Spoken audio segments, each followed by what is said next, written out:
Hello and welcome to Star Wars Saturdays. Star Wars Saturdays is part of the Gauntlet community, which is a group of friends and gaming aficionados. We play tabletop RPGs across the world over Google Hangouts until Google takes it away, and then we'll go to Skype or something else. We'll find a way. Was that Science finds a way? Was that Jurassic Park? I don't know. It's like us, but gaming. We game online. We play games and record them for YouTube until Google takes that away or makes us pay for it. Then we'll do something else. But for now, Hangouts, YouTube, that's what you got. Star Wars Saturdays is a living campaign, which has been running for over a year now. It's been running for about a year now. Sorry. Every month, I choose a different RPG.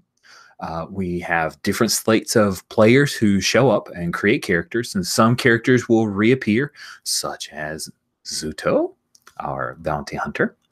And we carry forward with a lot of the stories that have been told, but it also takes place during the timeline of the original trilogy of Star Wars movies. And I don't mean the prequels, I mean New Hope, Empire Strikes Back, Return of the Jedi. And over the past year, we have progressed from around Empire Strikes Back timeframe to Return of the Jedi, which is where we are now. We have experienced the rebellion, the terrible defeat at Hoth, and now they're fighting their way back. There has been reported a murder of Jabba the Hutt in Tatooine. That's not the story we're telling here today. That's just to give you a frame for the stories. The game that we're playing this month in November of 2018 is Hunt the Wicked. Hunt the Wicked is from Sigil Stone Productions, which is Ben Dutter's joint. And Hunt the Wicked is a game where you play bounty hunters. So since they're bounty hunters in Star Wars, we're going to play Hunt the Wicked to play bounty hunters in Star Wars. We are in our second session, and I'm very excited to re-familiarize ourselves with the characters that we have, and we'll jump right back into the middle of the hunt as we had left it off. And before I go forward, though, I do want to let you guys know that the X card is on the table. So if there are any aspects of this game that you find problematic or objectionable or cause you to just withdraw and not have as much fun, all you got to do, make an X or mention an X on the group chat. And we're also using the wonderful Roll for Your Party website that Shane Libling, another member of the Gauntlet community, has provided to us. And there's an X card on that, which will pop up for everybody. And if you use that X card thing, it's really cool because you can write in the aspect that has bothered you. If you don't use that and you use X cards from another way, I'm going to ask what it was that you X-carded, not in a challenging way, but to understand. And then we will take a step back and either just edit it out or avoid it entirely and just do a little feint around the material that bothered you, and we're done. This is Star Wars. This is not about like making you feel uncomfortable. There are games like that, right? There are RPGs that do that. I don't feel like that has a place necessarily in Star Wars. There are things we'll touch on, like droids' rights and like slavery. We've definitely delved into that a bit, right? There will be people who get shot with blasters, and the next hunt that you have, there'll be a dude with a vibro axe. So there could be arms cut off, but that's canon. That's Star Wars. So if you object to that, that's fine. I'll be weirded out though. There've been like 2 severed arms at least in Star Wars movies alone. So there's the whole preamble. Thank you for letting me ramble for a bit there. Let's remind ourselves of the characters that are being played, and then we will kind of spin back up to where we were. So let's start, Stephen, with you. Good morning, and please remind us, who are you playing? I'm playing Kai Sela. Kai Salo. Him is a Bothan bounty hunter. As a Bothan, he specializes in social interaction, manipulation, secrets, convincing people things, and in informational bounties. As I recall, Kai spent a lot of time in the spaceport where we gathered our bounties at the local orphanage, and he would donate some part of his bounty to these orphans, knowing that as they grew up, they would have a sweet spot in their heart for him, and he could use them later as they spread out through the galaxy. Yes, Uncle Kai. Uncle Kai. I adore Uncle Kai, and that whole approach and idea is just lovely. Cool. Thank you very much, Steve and Michael. This is the reoccurring character that I hinted to before. Please remind us who you're playing. Yes, I'm Michael. I'm from the Midwest, where if you leave your water bottle in your car overnight, it will freeze at this time of year. So I apologize for any vocal scratchiness in the meantime. I am playing Zuto, who is an Otagan bounty hunter. Otagans are a sister species to the Ithorians, the hammerheads that you may be familiar with, but they have mouths instead of like vibrating neck folds. Zuto is a veteran bounty hunter who likes to think that he has some moral scruples and some honorable motivation, but he's also very driven by his reputation and his professionalism. And when your profession is being a bounty hunter, sometimes you have to make some judgment calls, which we might have to do today. We'll see. We will see. Thank you so much, Michael. I just to be mean, it is currently 65 degrees here in sunny Jacksonville, Florida, which for us is kind of like a little chilly. Yeah, I did walk the dog in shorts and a t-shirt. Well, that's just lovely. That's just being mean. I'm terrible. That's okay. You know, we have hurricanes and stuff. Joe. Hello. Who are you playing, sir? I am playing Janilla Jantek. She is Zeltron from the planet of Zeltros. She was a former slave, now escaped, now bounty hunting for fun and profit. She's much more social, like many Zeltrons are. Zeltros. I don't know the pluralization of their species. So she's like very good at like communicating and talking her way into things, in and out of things. So that's how she's gotten many bounties in the past until it got too difficult. Then she joined up with these rapscallions. Now you guys teamed up. Now you have a ship, the Hornet, and you have an R5D4. And if you guys check in the Ship and Township tab, we not only have the picture of the Hornet, which is by Ydraz, an amazing designer of things that you can find on drive-thru, but also pictures of the characters that you have met or have on board. And that's what we'll talk about. But first, just a quick, because if somebody's just watching the YouTube, they aren't aware of the slight change that we made for the characters based off of feedback and kind of rereading the book. And I chatted with the game designer. I had originally taken out the species aspect of Hunt the Wicked because it wasn't built for Star Wars and it just didn't map over very well. So what I've done is added in a species talent, which is where you take an Ortegan, a Bothan, or a Zeltron, and you come up with whatever talent you feel is appropriate to represent them, and that'll give you an advantage die, an AD, when you roll. And the other thing that I did was I've drastically increased your motivation dice that you have in your pool. Because as you start sessions, you should have between 5 to 10 at all times. That way, difficulties that are built within the system make sense, and you're not scraping for dice and kind of hitting a downward spiral of failure, because there are consequences and injuries that result from failed rolls. Now, in the last session, you guys took on a bounty for an individual, a human, named Golan. Golan was had been a member of the Pike Syndicate, which is a criminal organization. He'd been an assassin and basically a hitman for them and muscle for quite a while. And he had been captured by other hunters, but he killed several of them and escaped in a ship with a hyperdrive and took off for the Outer Rim. And that's where you guys picked up the chase. After some research, you realized that the majority of Golan's assets, associates, and favors were on a planet known as Mustafar. That is the lava planet from the prequels. And the other lead that you had is that he had fled on a starship towards Javan, for unknown reasons. That's an expanded universe planet that is kind of a temperate climate planet that is moderately industrialized. And then you had also found that his estranged wife, Urena, and their daughter, Tysoon, lived on Bespin. You guys figured that, hey, if this guy is making a break for it, he's probably wanting to go to Bespin. And that's where you went first.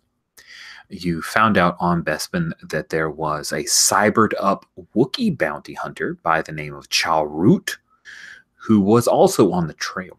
And so you laid a trap for him and waited with within the confines of Urena's flat, because she had a job. And you also kept an eye on the daycare center where the little child, Tysoon, was being kept. And things came to a head with Chalrut. You were able to not only stun him, but get the Bespin authorities to arrest him. By the way, a lot of stormtroopers on Bespin now because we're in Return of the Jedi timeline. And you being Zudo, who was just sitting in Urena's flat waiting for someone to show up, you were able to stop an interloper by the name of Tanis, male human, red hair. I've got a picture of him. He didn't have a picture of him before, but try to find a picture that seemed like it fit. Plus, also, I loved the character Eric from the movie Willow. So there you go. Two things solve each other, something like that. That's the picture. So you took him prisoner, stunned him. After questioning him, he said that Golan had paid him a good sum of money to try to kidnap little Tysoon, who is the daughter of Golan. And he said, well, obviously Golan loves his daughter because he paid me a lot of money, and it's not kidnapping because his daughter, was Tanis's logic, which you did not exactly accept. And that's okay.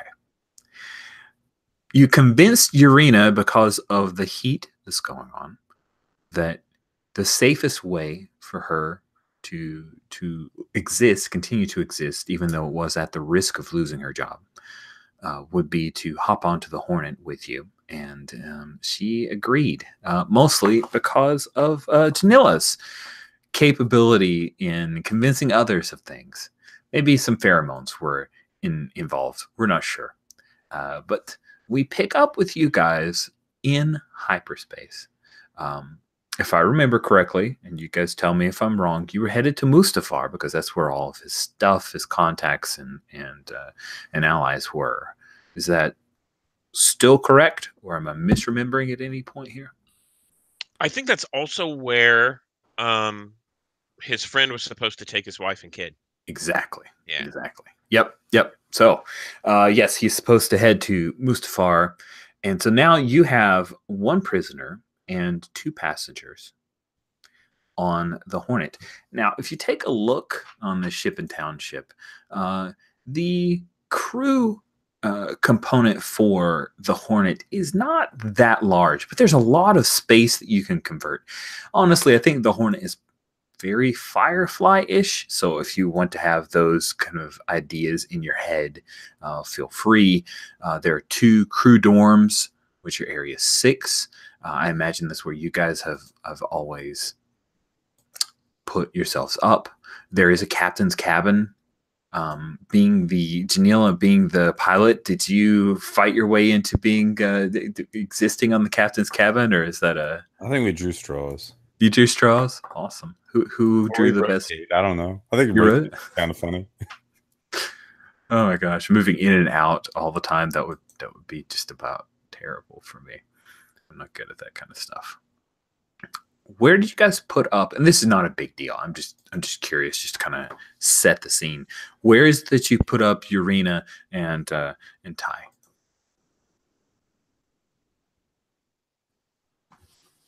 So we have a couple cabins here, right?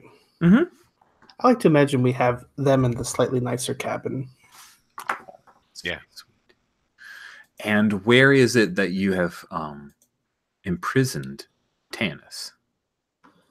So I imagine that being bounty hunters and this being a bounty hunter ship, that we must have converted one section of the ship into a sort of brig.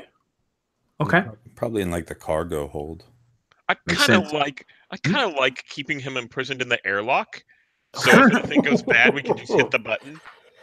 Oh, we do have two. That's kind of fun. Okay. Do the port, which is left, or starboard, which is right? Let's say starboard.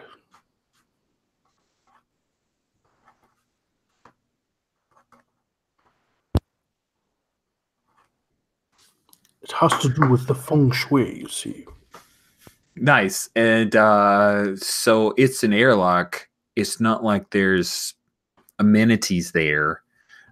So I imagine like you toss them a blanket, maybe a mattress, like a foam rollout mattress of some kind or something like that.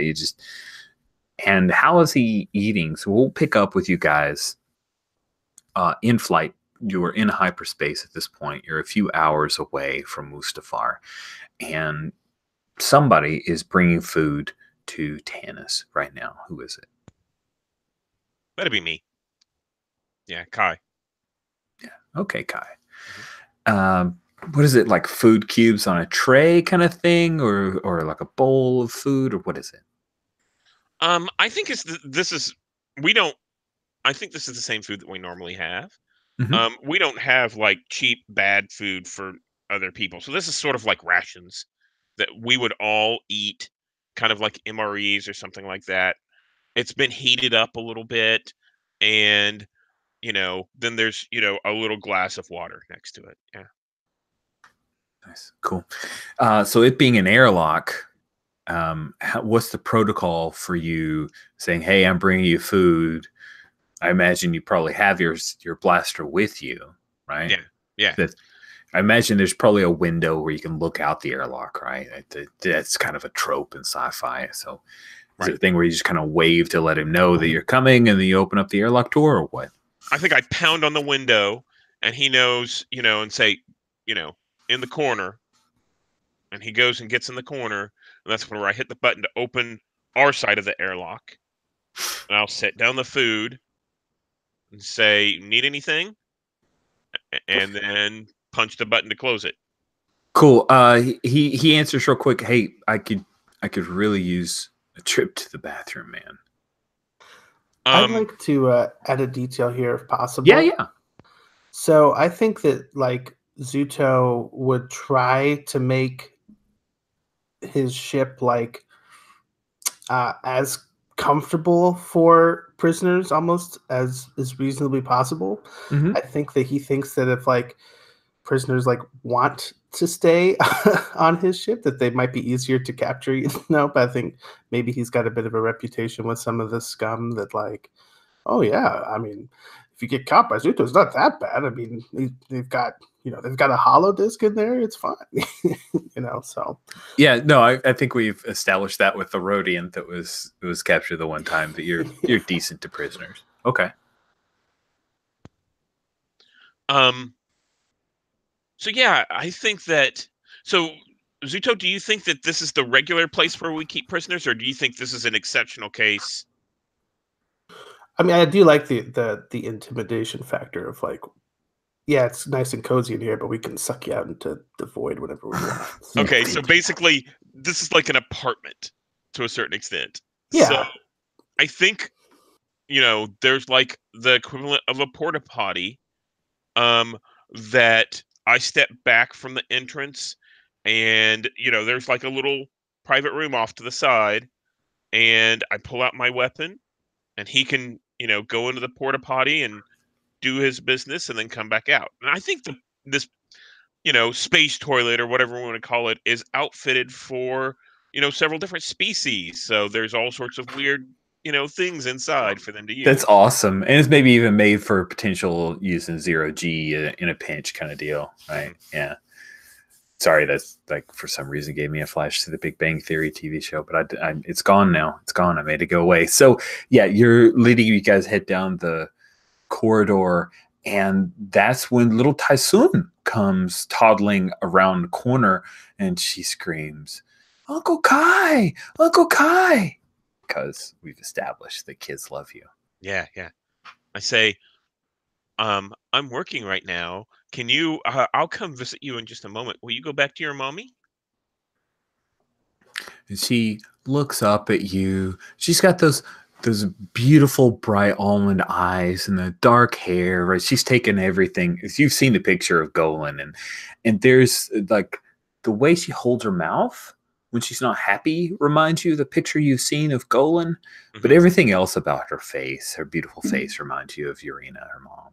And she looks up at you, and then she looks over at the guy, at Tanis, and he's hesitating. He's just staring at her because he hadn't seen her before, right? You guys caught him in the hallway. And he just stares at her for the longest moment. And she looks over at him, and she seems really confused for a moment. And then Urena comes around the corner. And says, I'm so sorry. And she picks up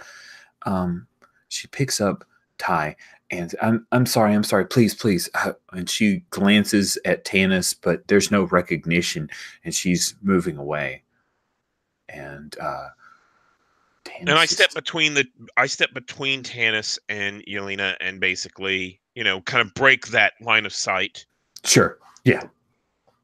Yeah, he doesn't fight you about that. He does look at, he says, it's a cute kid. We're just trying to make sure nothing happens to him. Sure. I don't think Golan would ever hurt a kid that pretty, that sweet. And then he opens up the bathroom door. Okay. Steps inside. And then he does his business, and you take him back to the airlock. And, on the way back to the airlock, I say, I don't know that I'm worried about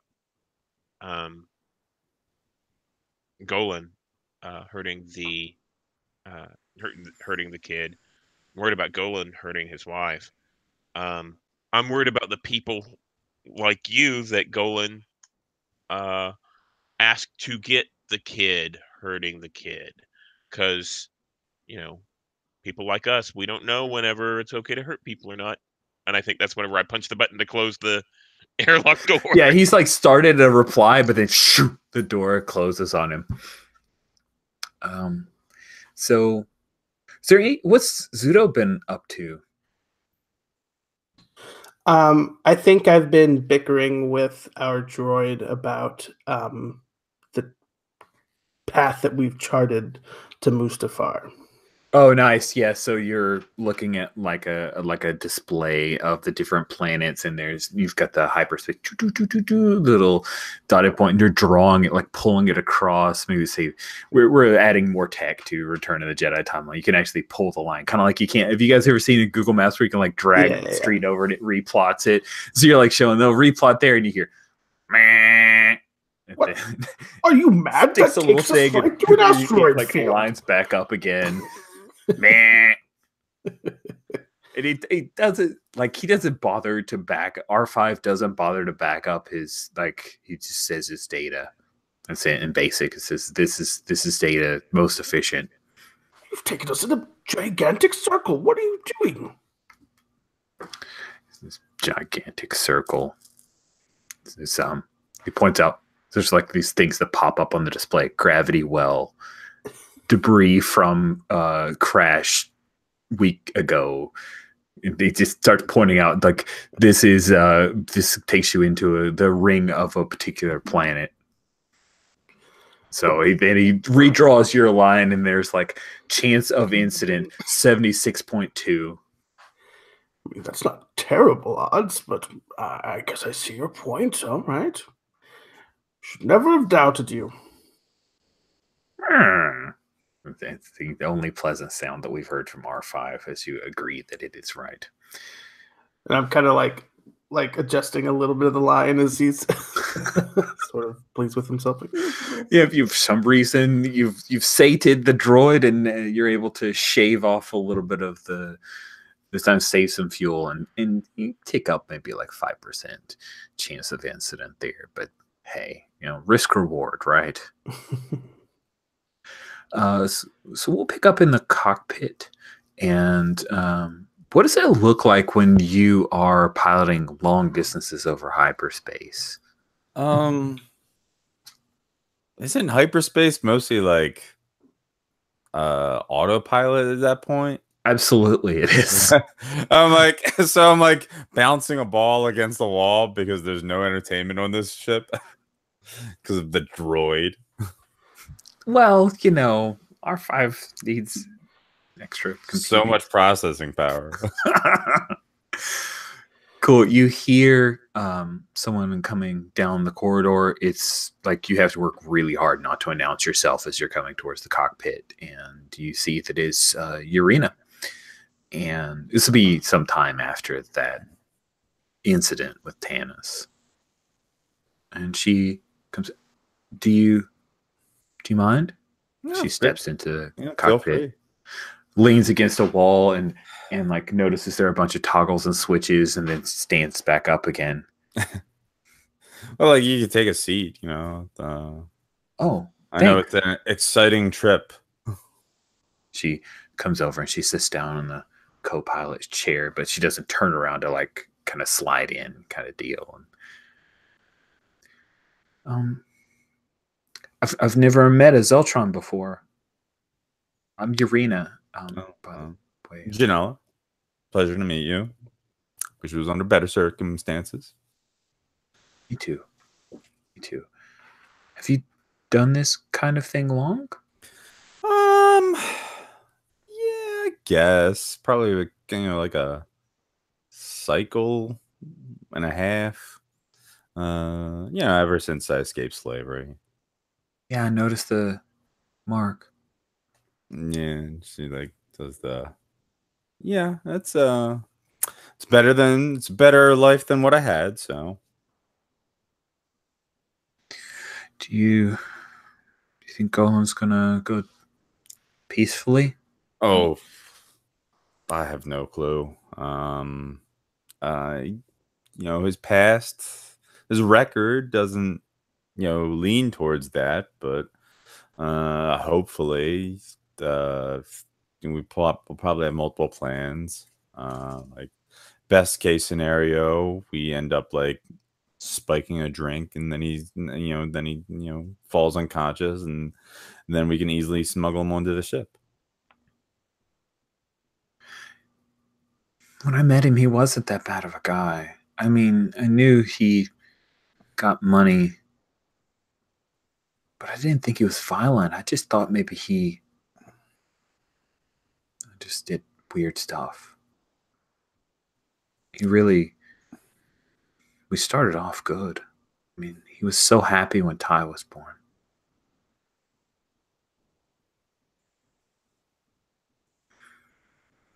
But I've seen his rap sheet, and Zudo shared that with me. And well, yeah, sure, but so what I mean is what made you end up leaving him? he was never bad to Ty, but Okay. He and I fought, and he threatened me one time. All right. Showed me a blaster and said I should watch my mouth. And all right, well, it's I understand. So I took off. You did the smart thing. Here you guys are bringing him back to him. Well, that's not the plan. We're hoping to keep you away from him, you and your child. Aside from him being imprisoned on this ship, hopefully. But at that point, we can drop you back off in your home. I don't know how much of a home it's going to be. I kind of live paycheck to paycheck. Well, Yeah, I can help you out somewhat with what I get from the reward. So You do that? You don't even know me, Janila. I don't know, I've got I just got a good feeling about you. She reaches over and kind of puts her hand on your shoulder. You're a good person, Janila. Thank you. Thanks. No problem. Thanks for agreeing to come along with us.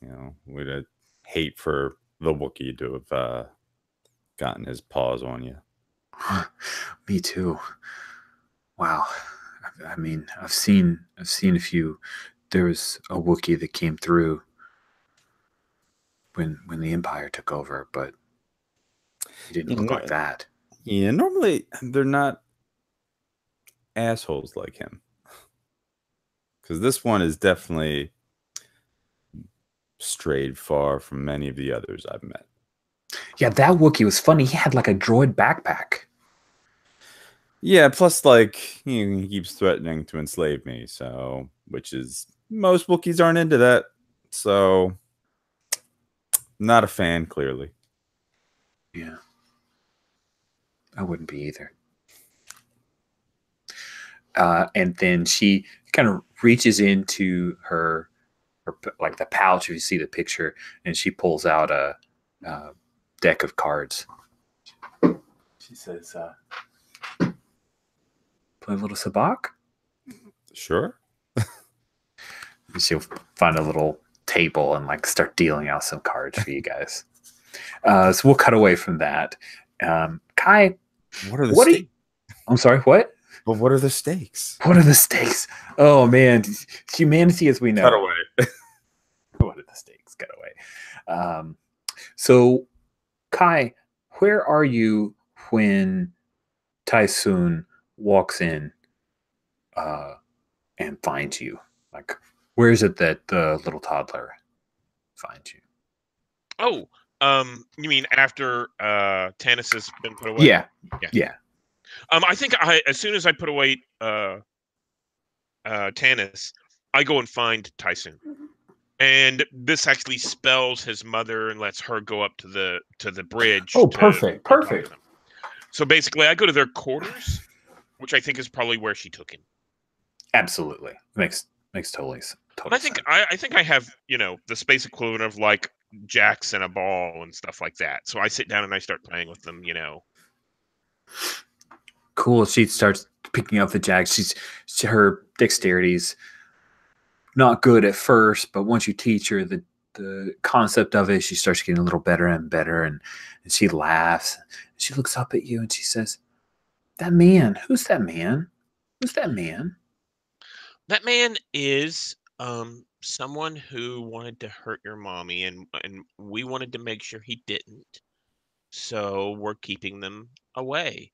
And we want to make sure that you and your mommy are as safe as possible. He knows some bad people. There are bad people. There are bad people out there. You've met them probably at school, and we don't like them. There are no bad people at my school. There's good. there's probably kids who hog the blocks and don't let other kids play with them, right? She sits back and crosses her arms. The idea of hogging the blocks. That's like right. that is a mortal offense in her opinion. Yeah. Kin's bad. Yeah. Kin's bad. So it's not, the worst thing. We're just trying to make sure that bad people don't hurt good people. No. This is our new home? No. Uncle Kai? This is like a vacation. This is just us traveling for a little bit, and then, you'll go back home. Oh. Well, I like it here. It's always moving. But there aren't any kids to play with like there is at school, and I could play with you. Well, that's like right. Now. She but bounces the ball and picks up some more jacks. And I'll be like, "Oh, that's so good! I can't believe you did that well." And I'll say, smiles up at you, just totally loving the praise. And then there are other kids, there are other kids that that you'll play with, and it'll be good. Yeah, whenever you get back home. Uncle Kai, why does that new man have Daddy's hands? Oh, I don't know. I haven't met your daddy yet. But it might be because I assume that there's tattoos or something. So I'm asking Rich. No, yeah, I know you're asking me, and no, there were no tattoos. Nothing or- identifiable about why the hands would be the same. I mean, when you looked at his hands, you did see that there was a lighter bit of flesh, like less tan around one particular, like former potential wedding band at some point. Okay. And I say, I don't know. I haven't met your daddy, and so Mommy said I was being silly, but okay. She bounces and picks up some more jacks. She scatters them all. Starts again. I'm like, that's okay. Look, I do that all the time too, and I'll scatter them myself. I'm like, here, let's do this again. Yeah. Cool. And she will play jacks with you for as long as until you I will get play bored jacks. and I have to leave. I assume that Mom's going to come back at some point. Yeah. At some point you're in, it comes back. It's just, okay, that's enough. You can go, Kai. You can go. Thank you. She pats your shoulder and your lower back, and she'll clamber down. Can I keep these and I'll play with her? Yeah, no problem. And I say, have you lost enough from Janella? Oh, well, I didn't have much to wager, so.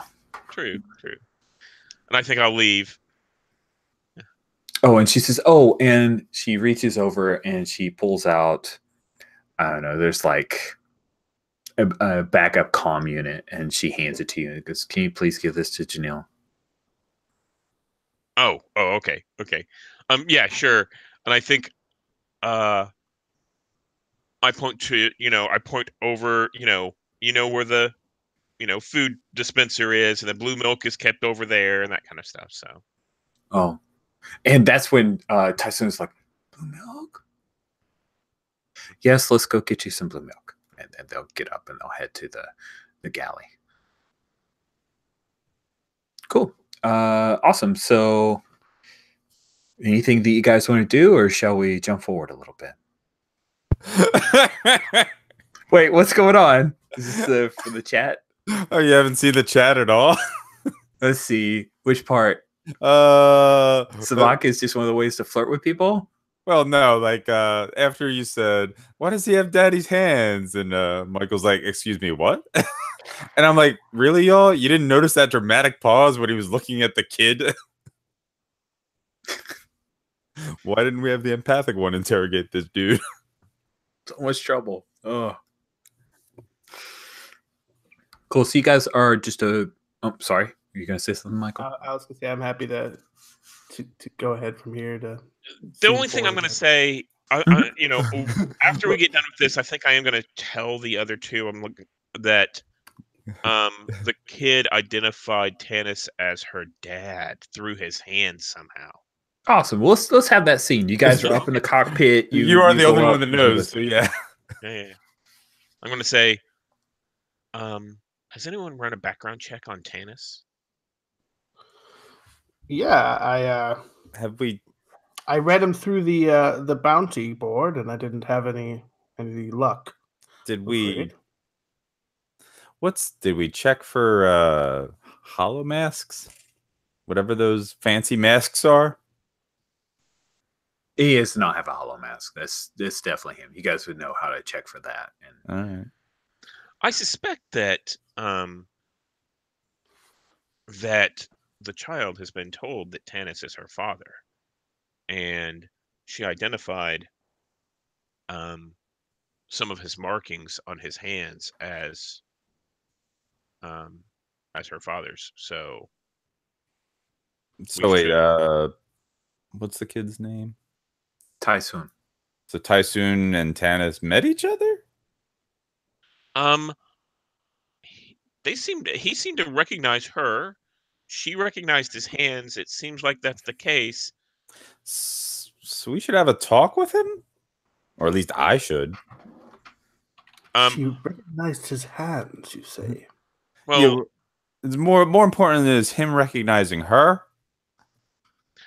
I assume that, kids are kids. They put things together. I'm not sure. Yeah, but you don't have like No, you're not as good with people as I am. well, fine. You can go talk to him. Leave the kid alone. She doesn't need to be influenced by you. Why would we? No, the child is not the issue here. If this is actually him, that saves us a whole trip. This isn't him. Go ahead. Go talk to him. All right then. So as you walk away, I think I'll turn to my Bothan companion and say, "That's not him, right? I mean, his face is different, right?" I don't know. Your face is different. I don't know. Well, I mean, his hands, human hands, are pretty similar, no? I'm sure the ID, would have gone off if it wasn't him. So we would actually be pretty experienced in people trying to hide. So it would be unusual for them to get past us. Yeah. Surely it's not him. And the way that I would have looked this person up is by like a facial recognition database, right? Yep, facial recognition database is how you guys would have found him. Well, let's say, just for argument's sake here, Mr. Kai, if it were to turn out to somehow be our friend Golan in disguise, what do you think we should do to prepare for that outcome? We should probably plot a course back where we could turn in the bounty. R4? That's all I wanted to have before the interrogation. Good deal. All right, I now have a picture up for Tyson. Hopefully that will make it easier for us to remember. She's on the ship and township underneath her mom. And so yeah, you call for Tyson, and as you do, imagine Danila, were you headed back? Yeah, I'm to heading talk to Tanis. Quote-unquote brig. Red lights come on, and you hear an immediate proximity alert come on.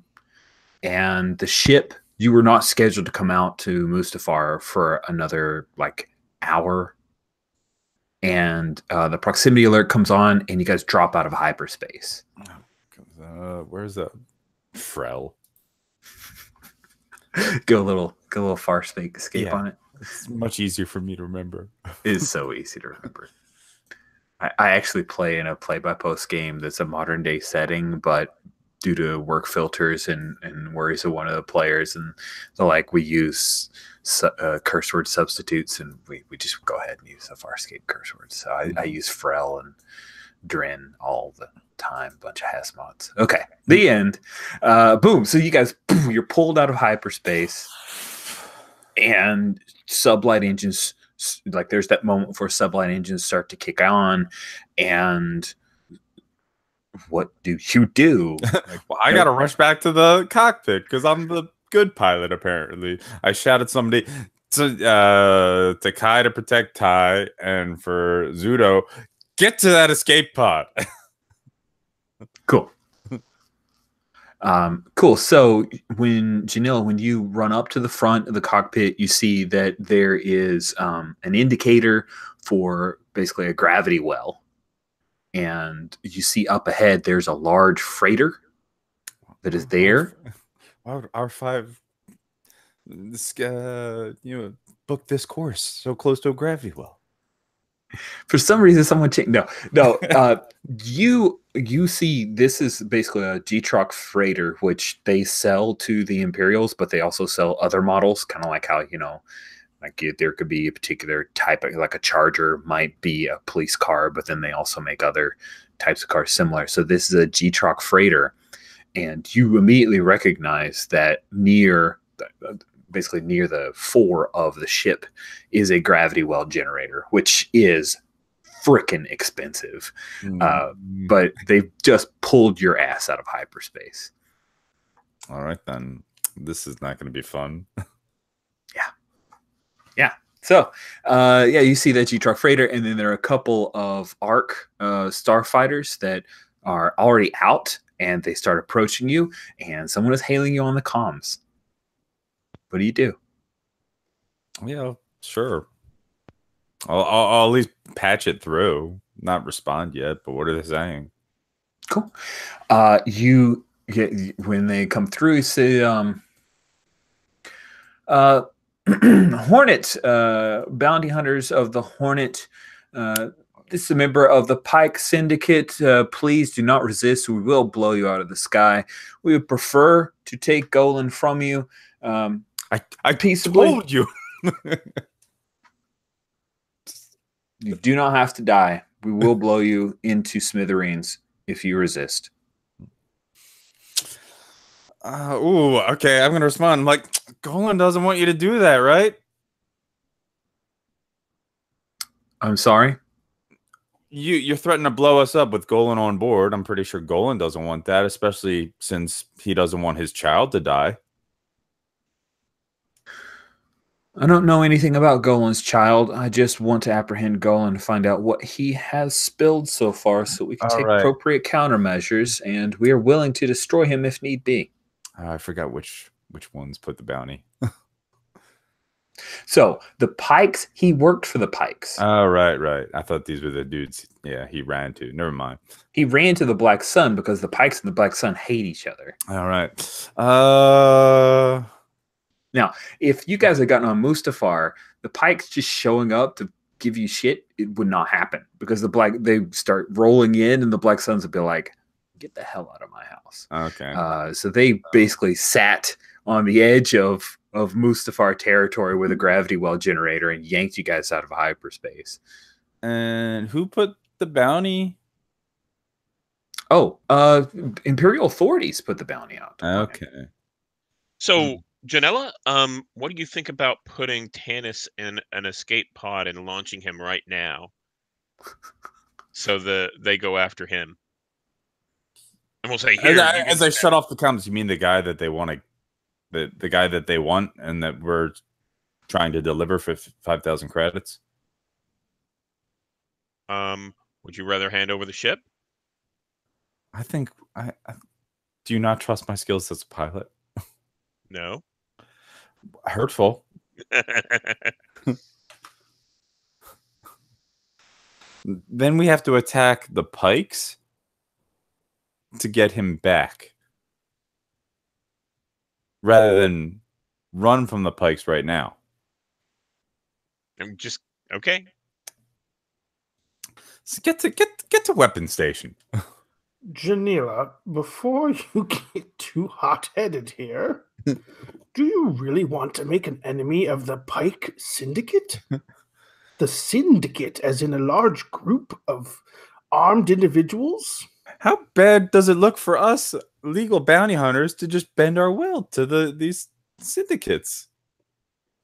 I mean, how bad does it look to have your carcass flown out into the void of space? Yes, but how much better does it look when we escape them?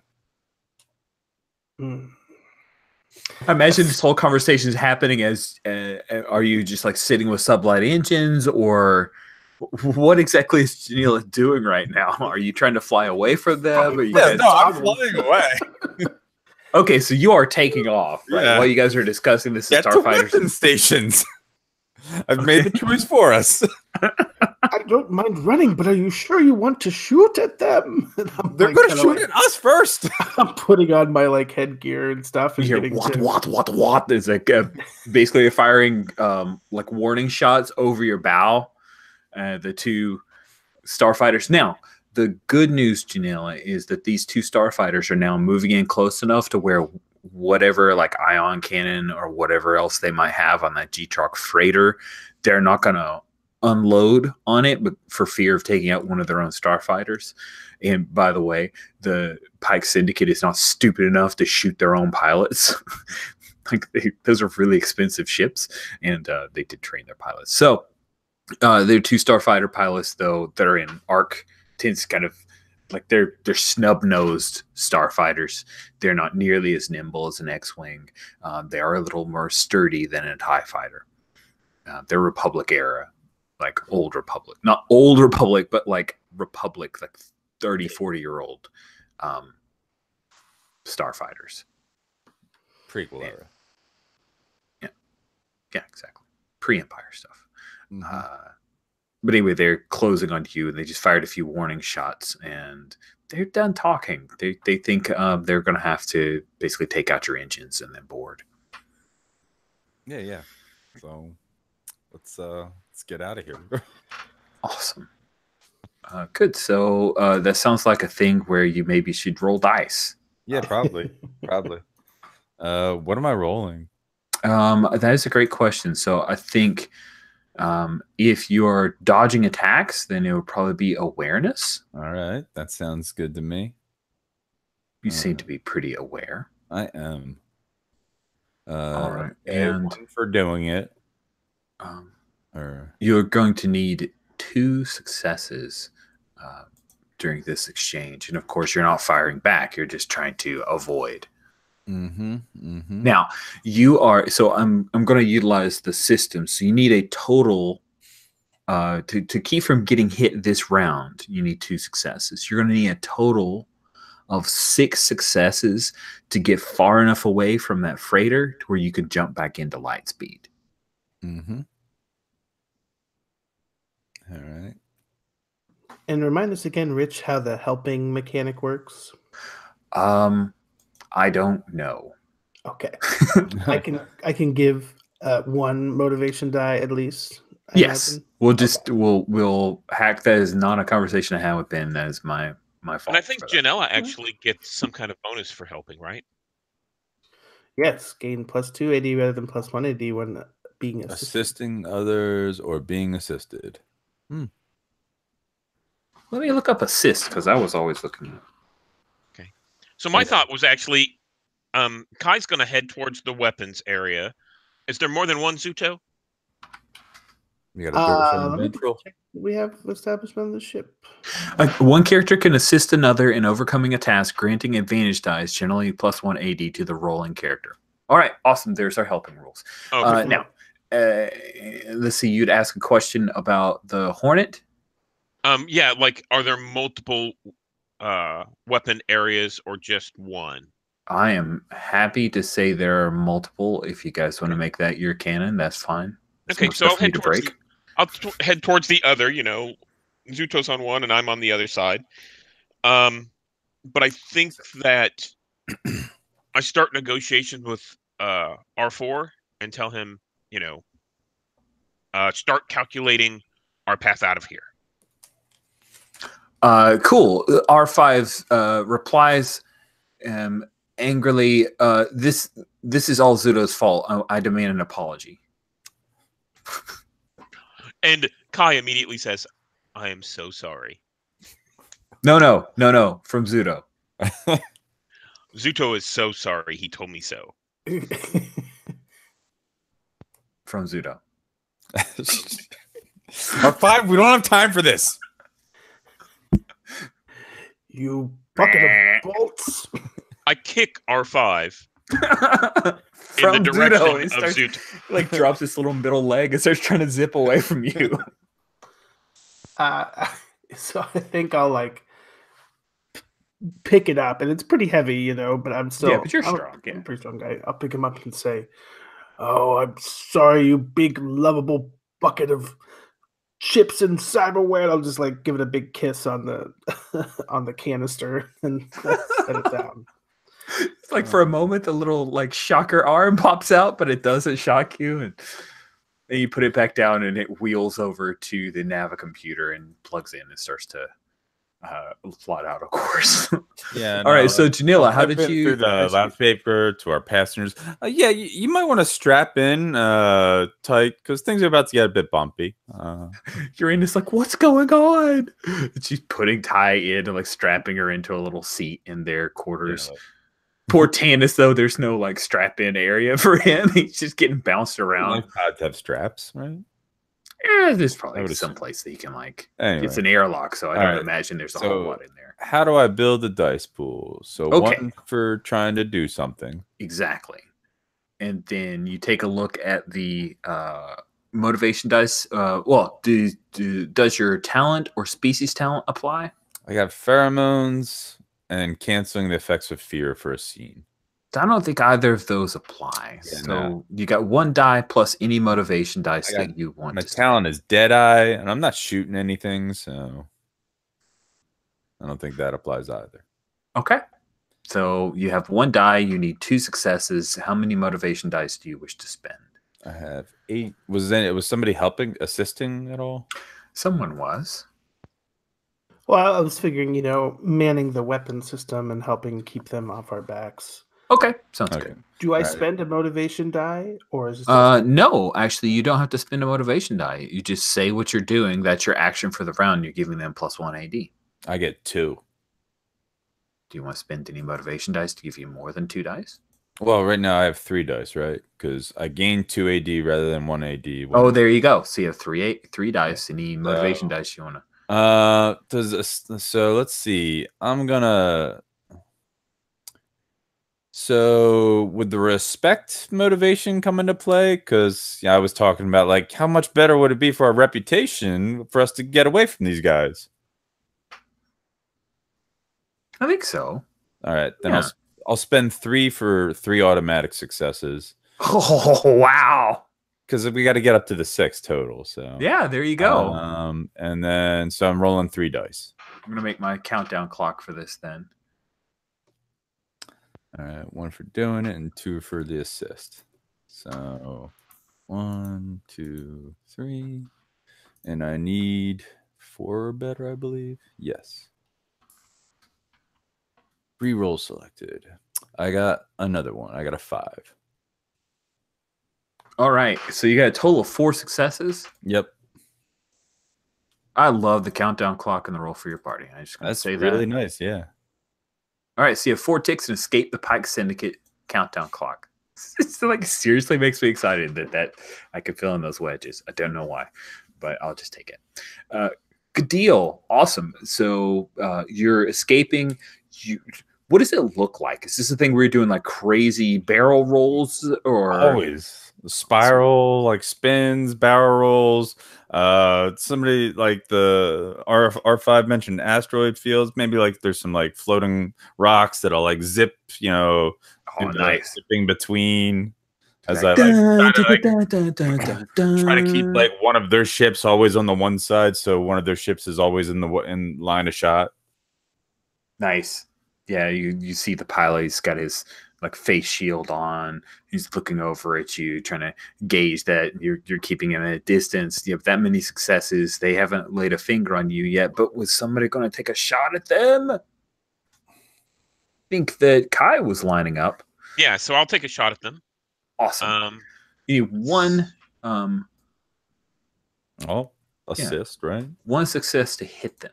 Trying to help line up the your turret for the perfect shot as we like Top Gun it. Fantastic. And what skill is that? Let's see. So the skill for that is probably going to be ranged combat, which is coordination. Coordination. Perfect. Okay, so I've got a 5 in that. And I give you, because I'm assisting you, I give you 2 dice instead of 1. Ooh. You are super helpful. I'm social. And yeah, I'll go ahead and I'll spend a motivational die on that. Mm-hmm. And let me reroll selected. I like it being called motivational. Oh, I got 1 success. That is exactly what you needed.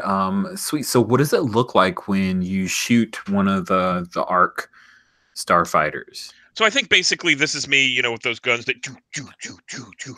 And I'm shooting and I'm missing and I'm missing, and there's bursts all around them. And then I hit right next to one, and it kind of starts into a spin. It doesn't blow up. There's not a big explosion. It's just spinning out of control. Nice. Yeah, like a wing goes and it's just whoa, whoa, whoa, whoa, whoa. Awesome. That sounds fantastic. Yeah. So he's like zipping. He dinks across a couple of the asteroids in the asteroid field, but hasn't exploded. And he's definitely like there's smoke coming out, and he is turning away. He is out of this fight. The last starfighter, though, is going to still try to close on you.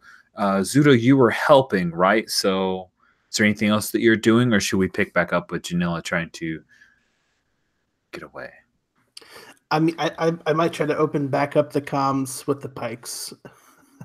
Nice. Do it. What do you say? I'm just saying, good members of the Pike Syndicate, I hope that you will forgive us for our rather bold action here, but I do hope that we can work together more in the future. like nice. You're definitely going to need 2 successes on influence to try to smooth over the fact that you're just pursuing a bounty here. You didn't mean to shoot that guy. What are you doing? It's like... So I guess I'll roll with honor. I apologize to the criminals we might have to hunt later. I guess I don't roll with honor, but if I spend an MD, if this is considered honorable, then that would be an automatic success. I do have a talent of serenity. This might apply here. Trying to be harmonious and I lean out. Things down. I lean out as I hear Zuto starting to talk very politely, and I shout, "Tell them we don't have Golan, because it's true." That's a very good point, comrade. And I would like to point out that this individual we've apprehended is not actually Golan, but merely one of his minions sent to kidnap an innocent girl. You must understand why we would not want to let such a criminal, just a villainous man, to be released so freely. All right, give me an influence roll. Okay, so I'm gonna roll 2, but then I'm gonna spend 1 motivation dice. Okay, so you have 1 automatic success, and then you're rolling 1 to do it, and then 1 because of your serenity, and you just need a 5 on either one of those because you are adequate. Sure, we'll give that a shot, and I will use silver dice because that sounds shiny. Just use khaki. Oh, is that a 1 and a 2? That's a 1 and a 2. It sounds amazing. So the G-Truck freighter communicator says, "Very well, we accept your logic. Please stop flying away from us. Let us board, and we will apprehend this person and verify the details that you provided." Did somebody else want to hop on the comms? This is why you don't talk to people. And then the starfighter like hits you guys, and the ship rocks a little bit. And yeah, she's already starting to take on a little bit. So you hear the airlock. No, we are not coming on. We are not slowing down. No, you're not slowing down. No. You got hit. And yeah, you hear that the airlock is in the process of being activated. What do you do? Well, if they're suctioning on, I'm going to try to swing the ship around to like ram their ship into one of the other ships. Oh, that sounds amazing. And with 2 successes, you will successfully do that. There's only 1 starfighter left. So unless you want to double back for the freighter, which still has a gravity well on, and you'll kind of invalidate some of your successes to escape. No, I don't want to do that. Is there some floating debris? Oh, sure, there's debris. Yeah, I'll just ram them into that, like where it's like sounds amazing. Sidewise, and so they get clipped off. So mean. This Hornet is mean. I love it. Cool. So you're using coordination, 1 for trying. All right. And I don't see you using anything else. So is somebody going to help you? Did I don't know.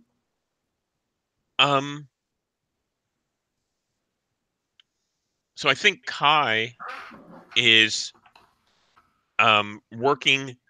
He's like, we got to get out of here, and he's helping R4 or R5, the droid. He's helping the droid calculate the best path.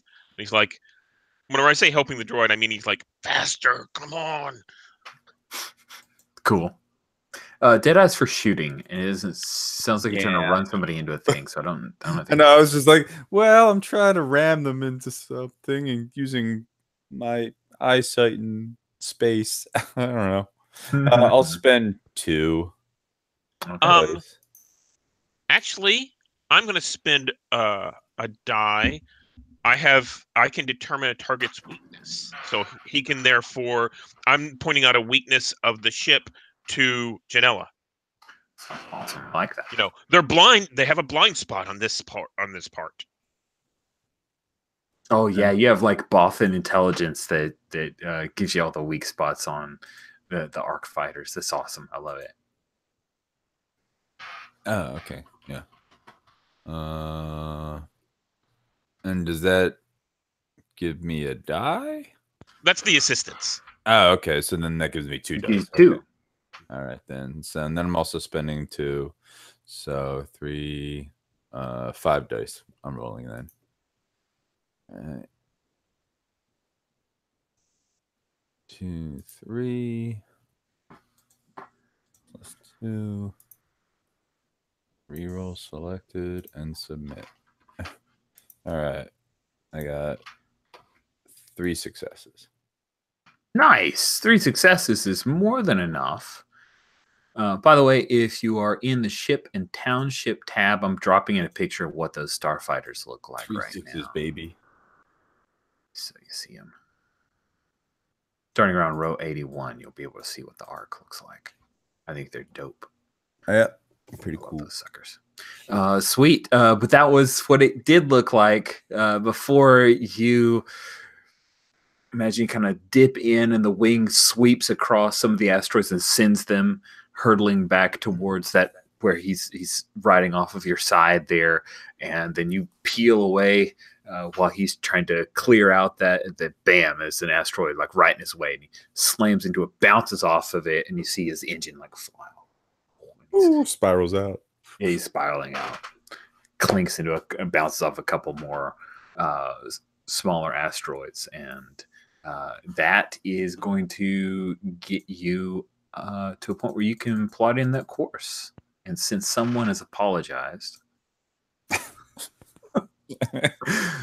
when you bring it up, your astrogation course is plotted. You can get out of here. So I'm going to ask Kai, where is it that R5 has plotted a course for you guys to go? You can take a look and just pick any of the, if you look in places, you guys were near Mustafar. So what is the planet that you end up jumping into hyperspace for? Do you hop on one of the trade lanes, or did R5 actually plot you guys a course across the unknown reaches of space towards another planet? So we were headed towards Mustafar from Bespin. It looks like the best route would be to go to Terminus and then to Mustafar. So we were probably like around Rutan or something. And I think what we have R5 do is he jumps us back along our trade route, like maybe Fuatana. So we're doubling back because, of course, they won't expect that, Right? unless they I do, like that. and then yeah. Sweet. Yeah. Awesome. Okay, so yeah, you guys jump into hyperspace, leaving the Pike Syndicate behind, leaving Mustafar behind, and you're headed to Fuatan or Fuatna. Is that where you're headed to? Yeah, Fuatna. Awesome. Headed towards Fuatna. And Zuto, while all this is going on, you've heard that indicator the airlock has opened. And remind me which airlock that is. That would be the starboard airlock has opened. My favorite. Do we should we get them motivation from the scene. Oh, I think this is okay. It's a new scene. All right. So then, you guys can all let's see. What, Janila? What motivations did you pursue? I think you were definitely Respect. Yeah. And I mean, I used socialization, but I didn't really pursue community, I don't think. Okay. I definitely pursued esteem. All right. I highlight these because for some reason I always come a little bit blind to That's fair. checking which of these are used. I would say probably justice as opposed, but not power. Yeah, you definitely hit the honor bit there. All right, and then what about Kaya? Liberty. Yeah. I wanted us to be free.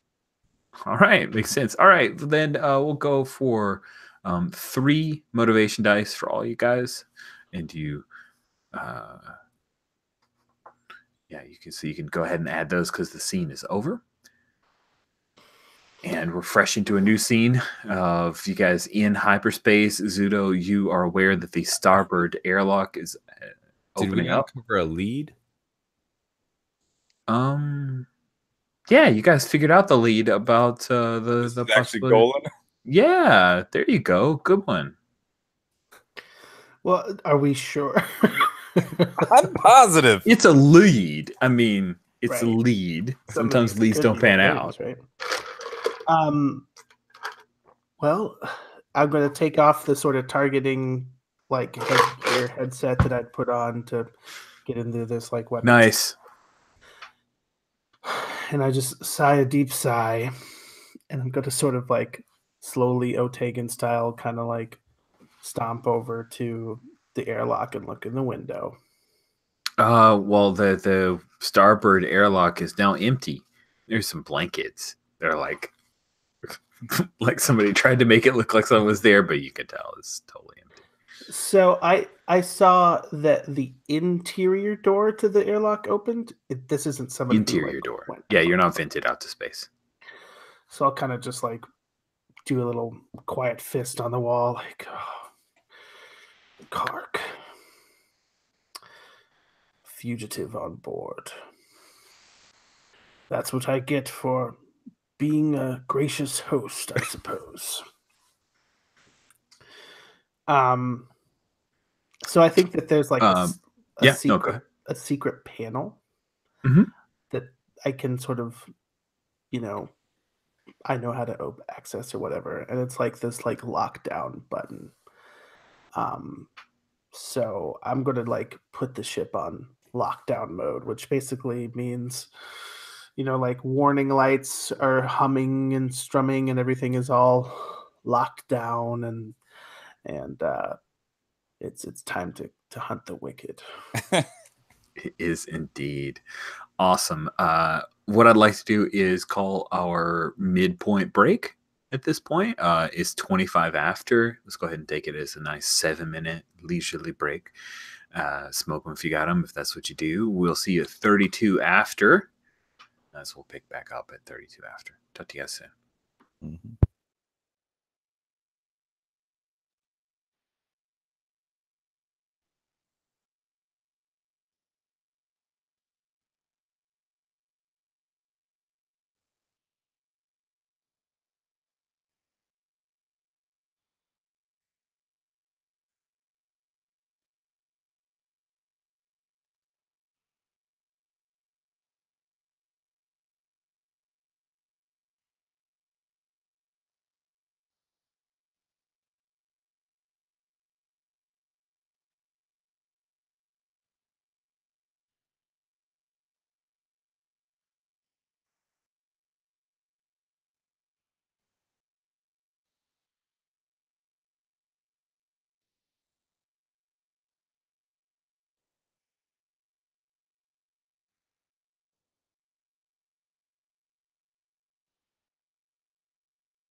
I told you.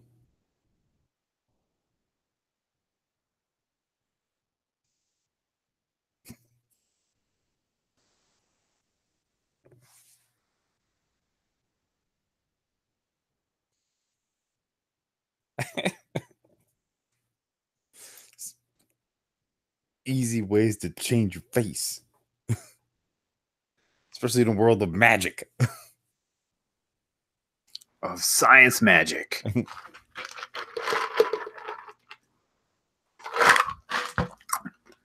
Sorry. I was going to do this off air, like with my mic muted.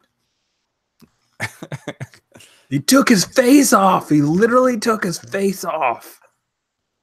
Face waterfalls.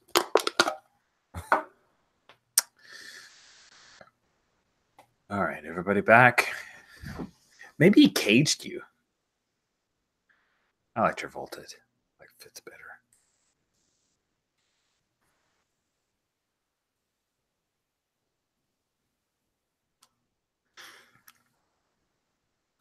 Lights come on as you lock the ship down after accessing the panel, and the loudspeaker comes on from Rena's room. Okay. Here's how this is going to go down. Drop us off at the next planet. Nobody gets hurt. I'm not going to hurt the girl. Urena's fair game.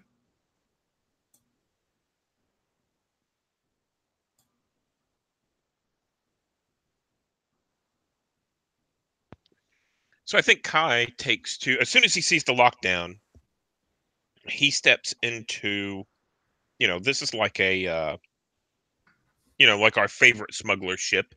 So he steps into like the cargo containers in between the walls, and he starts trying to move inside the walls. Ooh, in that direction. Oh, that's wicked. I love that a lot. This is air vents and that kind of stuff. Yeah. I love it. It's Jeffrey's tubes. Gotta add that in sci-fi. So Jeffrey's tubes, right thing. It seems like you want to do a stealth maneuver to try to get into Urena's quarters. Sure, that sounds great. That sounds great to me. Okay.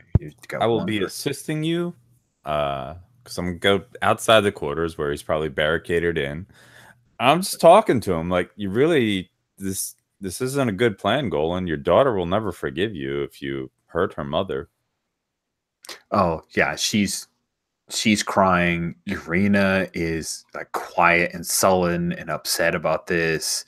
And Tanis has he has like a vibro knife that he stole from your quarters there. Just to be mean, he stole your vibro knife. Mm-hmm. Like, what are you planning? I mean, you're to raise a daughter that will forever hate you? I'm gonna raise her right. In some cloud right. City. She seemed to be raised pretty well without you. I don't want to Griffin talk to you. Stupid Zeltron. Oh, well, nobody else is willing to talk to you. They all just want to kill you. The bounty is to have me alive, so yeah. I don't think you're telling the truth. No, that's true. They probably don't want to kill you, but you could still be alive and, living in misery for the rest of your life and pain and suffering. And, I like to avoid those messy things because then I have to feel the pain that you're feeling, and that's not great. Why don't you get your pretty little pink ass in here? Let's see. All right. If he's going to open the door, I'll go in. Nice. But we'll see what position Kai is in. Yeah. So I'm building a dice pool. I get one for being, one for trying something. Janella's helping. Yep. Or do you want your own action? Because your own action might be interesting too. I mean, right now it makes sense. Like I am assisting. I'm distracting him right now. So Okay, so I'll take 2 dice from that. yep. So they see the 3. My talent is infiltration. Just so 100% applies. Would my species talent of imperceptible apply? Yes, it Yeah. sure will. You've got a heck of a. I think you need 2 successes here. Okay. And so I am, because I roll poorly, I'm going to add a motivation dice, so that makes me 6. And let's see if that comes out. Okay. So mine should be green, and I was rolling on stealth. Is that right? I believe so. Ooh, my stealth is a 3. Your so stealth that is is amazing. 4 successes. Wow, 4 successes. Okay, you are set exactly where you want to be, Uncle Kai. Stop. And yeah, he is not an idiot. Like, this is a guy who is a hitman and an enforcer. He is tough, but he had no idea of the powers of the Bothan stealth techniques. And I think what this looks like yeah, that's what I wanted to know. Yeah, so what this looks like is I think he's getting in this heated fight with Janella, and he goes to punch the door open to basically get it open, and I reach out with my cord and wrap it around his neck from an air vent up above, right? So I've got this cord around his neck, and he's, from behind. Sweet. Does he even know the cord is around his neck? Oh, no, I think he does. I think it's this cool. real thick, tense thing. He might not necessarily know where it comes from, but he's got this big, yeah. Sweet. Yeah, he reaches up. He's trying to dig his fingers underneath it, but you're going to have to tighten it on him. And Urena, she bursts forward and slams the button to open the door up for you, Janela. Sure, yeah. And I motioned to get her and Ty out of there as help out my Bothan buddy with choking this dude out. Sweet. So yeah, you reach for Urena and little Tai Soon, she jumps down and grabs Tanis's leg. She starts screaming, "No, Daddy, no!" And he's trying to dig the vibro knife in, even though it's starting to cut against his own flesh. He's trying to cut that wire. What do you do, Kai? Oh yeah. So what Kai does right this second. Okay. Yeah, I think I'm just gonna, he's close enough. I'm just gonna hit him, and I've got a control of his head to a certain extent. I'm just gonna start hitting him against the wall or something. Awesome. I'm giving you 2 advantage dice because you've got this thing around his neck, but you're gonna need 1 success on a might roll to try to take him out at this point. Okay. Dun, dun, dun. So 2 advantage die, 1 for doing something. Mm-hmm. I don't think my esteem or liberty come into play here. Again, I know I'm gonna just spend 1 motivation die. Okay. And I'm gonna spend a second one because I want to see what this looks like on screen. This is liberty. Okay. Discovery, spend 1 MD to discover something about myself, another, or the arc. Neat. So I want to spend this to discover something about the girl. What's her name? Tysoon? About Tysoon. So what happens whenever she sees her fuzzy friend choking out her dad? So okay, so I'm gonna re-roll my selected and see what happens. That is, I got a 6, 5, 6, 2. And my might is a 6. So I got 2 successes. Wow, you got 2 successes. Amazing. You start slamming him against the wall, and Urena's run out to you, Janela. But then she sees Tysoon and she starts to go back in again. Yeah, I'll keep her back. And you hold the mother back, and he drops his vibro knife, and he starts to choke out, and he falls down to a knee. And that's when you see Tysoon pick up the knife. Yeah, I'm a quick pick up the daughter and take the knife out of her hand as I try to pull her away. She starts to stab Tanis when you pick up the daughter. Yeah. That's I'm like, no. He's bad. Yes, and he's going to pay for that. but you don't need to do this. We'll be taking him to the authorities. You heard Uncle Kai. She starts to mist up and starts to cry. So this is when like I start talking to her to try to do the calm her down. Uncle Kai will be fine. We had this under control. The more important thing is that you and your mother are safe and okay. Man, she's bawling. Man, you're gonna have to use those pheromones on her to get her to calm down. No problem. All right. What do I got to? I think that you are trying to use influence on her. All right. I'm good at that. So influence. Pheromones definitely apply here.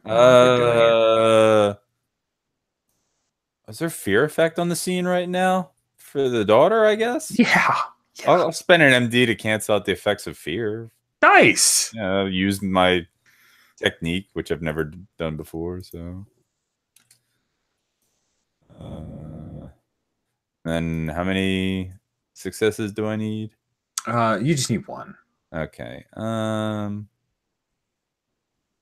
So let's see. I've got 2 dice right now. Spend MD or need a 3. I don't like those odds. So I think in this case you're trying to calm down Tyson, and I think Kai actually starts to purr. Oh, okay. Cute. This is something that Bothans wouldn't normally do. It shows a little bit of weakness, but he's doing it in a form of camaraderie with Tyson.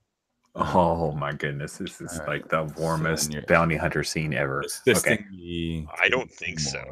All right. 4 successes. Wow. 3, 4, 5, 6. She looks at you and like tears on her cheeks, and then she just hugs you so hard and trusts you completely. And the knife clatters to the deck. Yeah, I'll like kick it across the floor towards Zudo, who's now upon the scene, probably. Yes, Zudo, you get to witness all of this. I'm sorry that for audience, I hope that was okay. It's kind of imagining tight quarters and all that good stuff. I was very happy to watch. Lead Urena out of there. I think you've choked. I'm sorry. Go ahead. Well, so this guy's unconscious is what we're thinking. Yeah, you've choked him out. Yeah, he's out. Because I'm just towering over him, and I look down and I say, "So are you really Golan?" Cool. I'm about to argue with you. I'm like, no. Just get out. And you see on the side of his beard, like there are a couple of incisions as you like pull across the beard, and it does appear that if you run things other than the facial ident system, that there's no Tannis. This is Golan. I take out a cred chip and I toss it to Janila. So what I want to do, if this is feasible, is sort of inspect the airlock door and see if it has been tampered with from the inside or if it was manually opened from the outside. Nice. I would like to see. I want to see that come to a roll. I'm really curious about that. So let's see that it's knowledge, technology, biology, engineering. I think it's a knowledge roll. Okay. Although logic is deduction and learning and calculation. I'm going. Crap. Everything pops up. Doesn't matter statistically. I'm going to go with knowledge. Yeah, they're the same for him. So. And I think as Zuto heads back there, I'm going to help you. And this is because I know how people would hide. Yeah, you're a stealth dude. Gadgets and stuff like that, traps and things. Yeah, for sure. And you would know how to like break out of a prison cell yourself, probably with your infiltration talent, I imagine. Yeah. So can I spend multiple motivation die, or is there a absolutely? I don't remember. I think it was like 5 was the cap or something. The cap is 10 dice. You can never roll more than 10 dice. Right, but I think you could also not spend more than 5 motivation. I'm not really quite sure. Sounds fair. That's a lot of motivation. I have a lot anyway, so I'm just gonna spend it all. It's amazing. I'll spend 5, and then I have I think you should even have more. 1 to start, and I'll take a 1 from Kai, so that's like 7 dice. It's like 7 dice. I'll roll them all. Look for 5s or better. Okay. Don't no. Sorry, my puppy's laying at my feet, and he's decided to chew on my work bag. Yeah, you got But 2. now he stopped. After all those, I did get 2. You got 2. All right. Wow. That was a lot of dice to get 2, but statistically, it's probably about right. Yes. So what you find is that he was able to find a couple patch panels from the inside. So it was done from the inside. And it also looks like perhaps when you guys were hit by the Arc-10 starfighter, that it basically frisked out a couple systems and opened up for him. Kai, we're gonna have to. I think we have to do 2 things. 1, we might have to get rid of that porta potty. 2, we're gonna need to reinforce these subroutines. So I think that we do have a secondary brig for less compliant bounties. I'm thinking that this is just like a in the cargo bay, just like a shipping container sort of thing. Mm-hmm. I don't know if hibernation stasis pods are like a thing in Star Wars, but I'm sure we have like knockout drugs. We can just, Yeah, absolutely. You can stun him, you can knock him out. That sounds good. yeah. You could put him in carbonite. I've heard that's effective. Oh, There's a that's white pretty paper fun. on it on the Bounty Hunter Guild about the effective use of carbonite to. I don't think we have the resources for that. Yeah, no. It feels like you need a carbonite mine or something. Well, I mean, they've I got got a one good in deal on an Bespin. estate sale. If you want to go back to Bespin, you can do that. Sorry. We'll have to turn him in. Oh, I imagine you guys can turn him in and Any local Imperial. Yeah, Imperial held so facility. Bespin. Sweet. I mean, you got to head back to Bespin anyway. It's a great way to kind of wrap stuff up. Just so you know, this doesn't necessarily, like, unless you guys are done, this doesn't end our session. It just ends the hunt. Like, the way I was envisioning this is because this one spilled over. It doesn't necessarily have to take up the whole session. I don't like the Netflix problem of like 13 episodes. So you've got like 2 to 3 where you're just kind of middling around. I don't want to do that. Like, you guys go to Bespin and you can turn over this guy and you can show the surgery scars, and they can run his blood and fluids and prove that this is going. And you guys get paid. Or there's an or. We could try to strike a deal with a certain syndicate who also would like. Oh, you certainly could to regain control. Yes, but you mean the syndicate that just tried to kill us? They tried to kill us, but they had leverage at that time, and now no, they didn't. They had a gravity well, and yeah, and we outran them. But if we could arrange a meeting in a safe public place where they would be less inclined to murder us, we could maybe bargain to see if we could get more credits by turning him over to them. The guild wouldn't be too pleased, but Zudo, that's going against the Bounty Hunters Guild, isn't it? And since when did you care about the guild's regulations? Oh no, normally I don't. But I mean, they are a criminal syndicate that operates in slavery, and you're the one always talking about honor. Besides, it would probably also bring us to the attention of the Empire. And Plus, it would be best to go under their radar.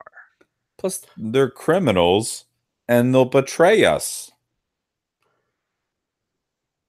Let me put it this way.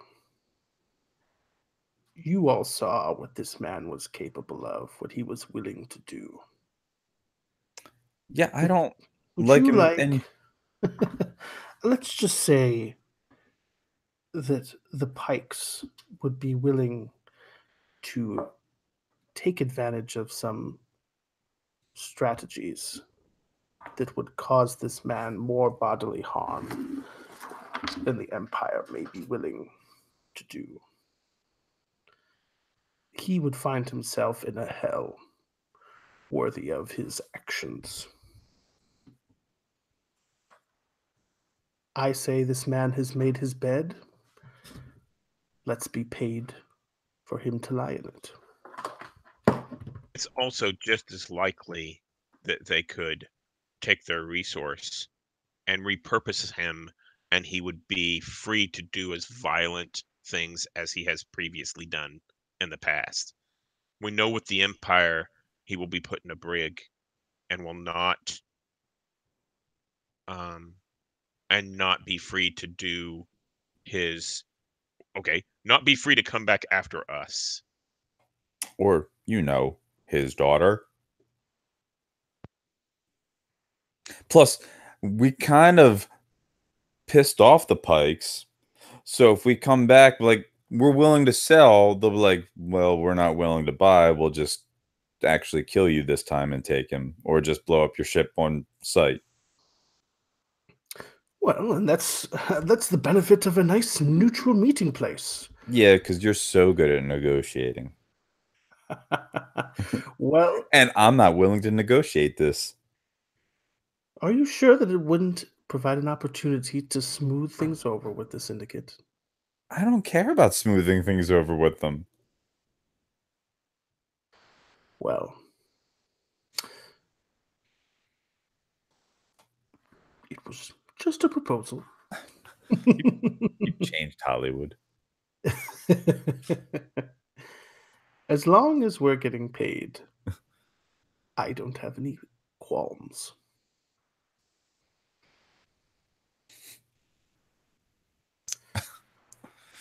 The Pike Syndicate would have offered double, but would they have just been drawing you in to flow you guys out of space? You don't know. A neutral place would. I mean, we did kill 2 of their pilots, and their ships are expensive. Probably worth more than what they'd be paying us for. Yeah. So, what does the next scene look like then, Rich?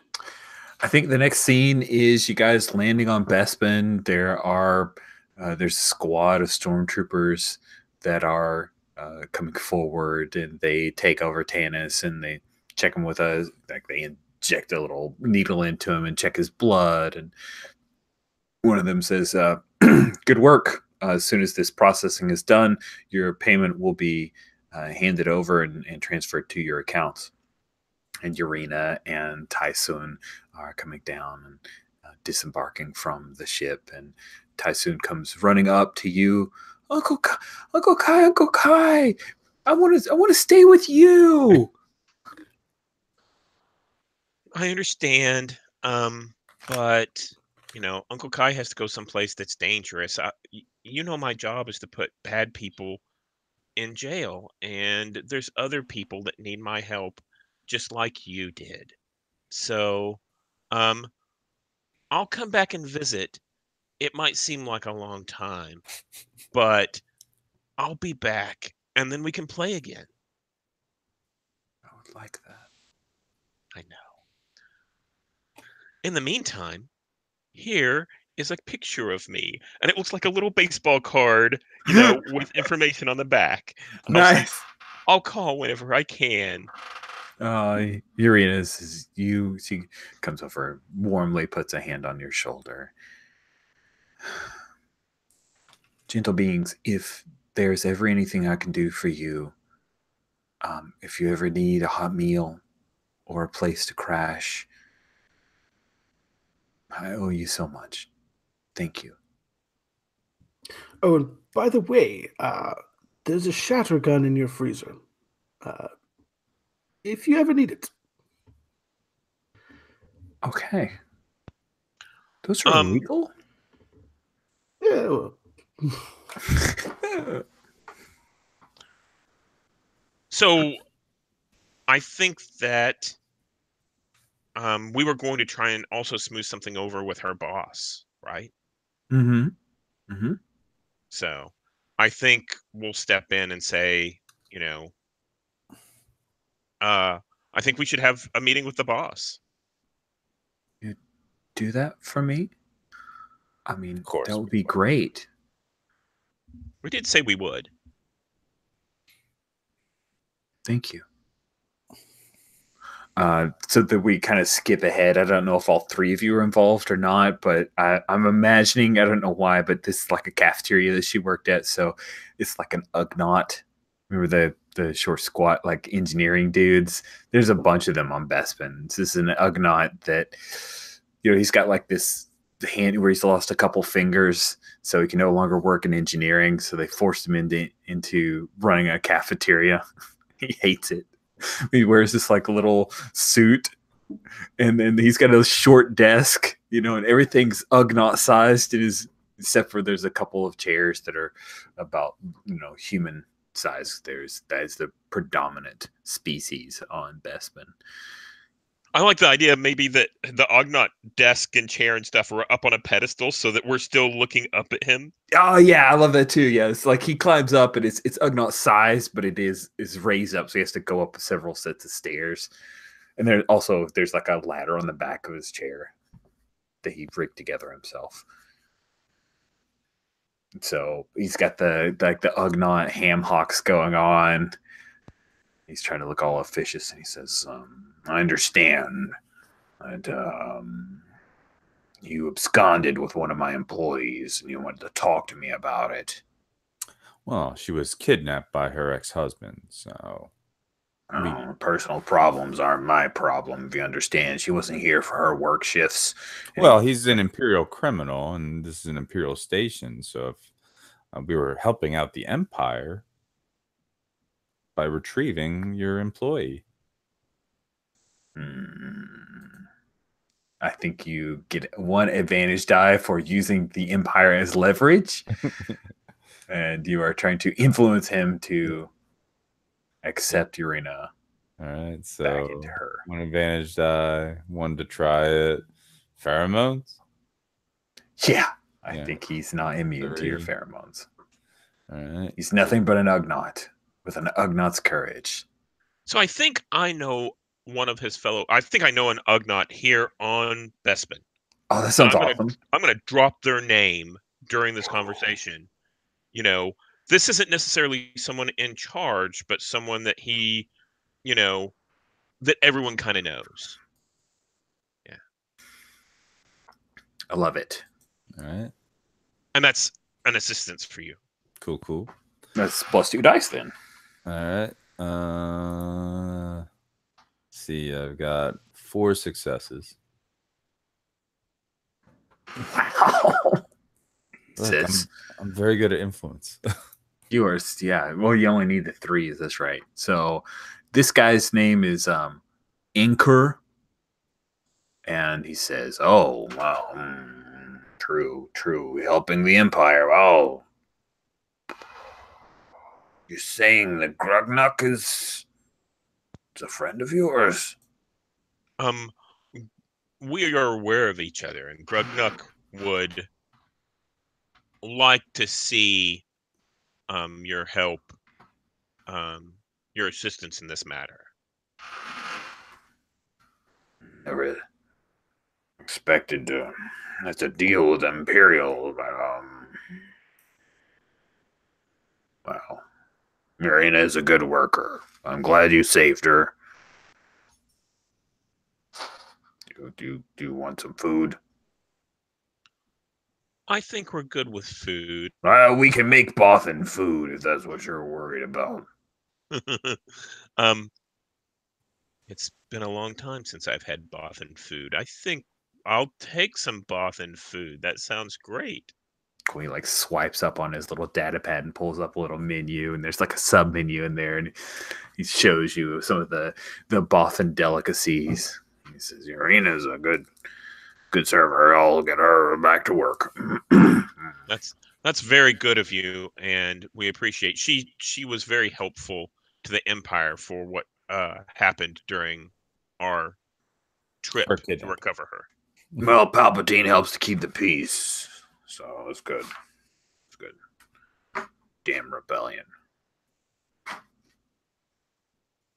And yes, you secure Irina's job, and by the time you're done with that, you find that the transaction took place, that your 5,000 credits are in your account, and then you're able to kind of, within the Bounty Hunter Guild, any incidentals, like getting the repair on your airlock, you can get a bit of a price discount on that.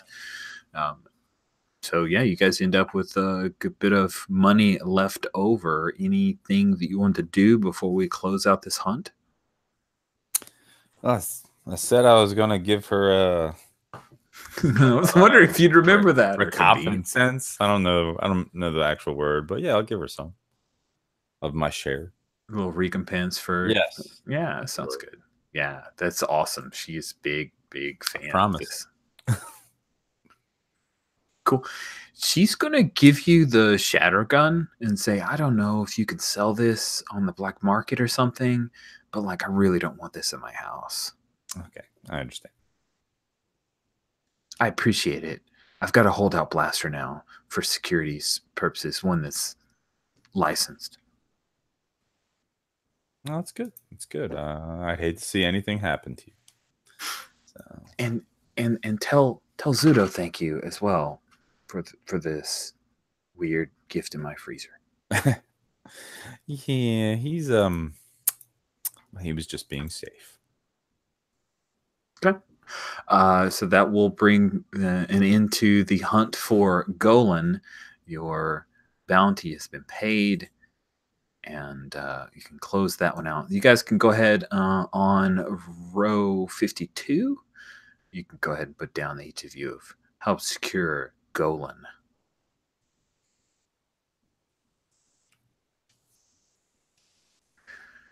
So some time passes. You guys are able to repair the Hornet, and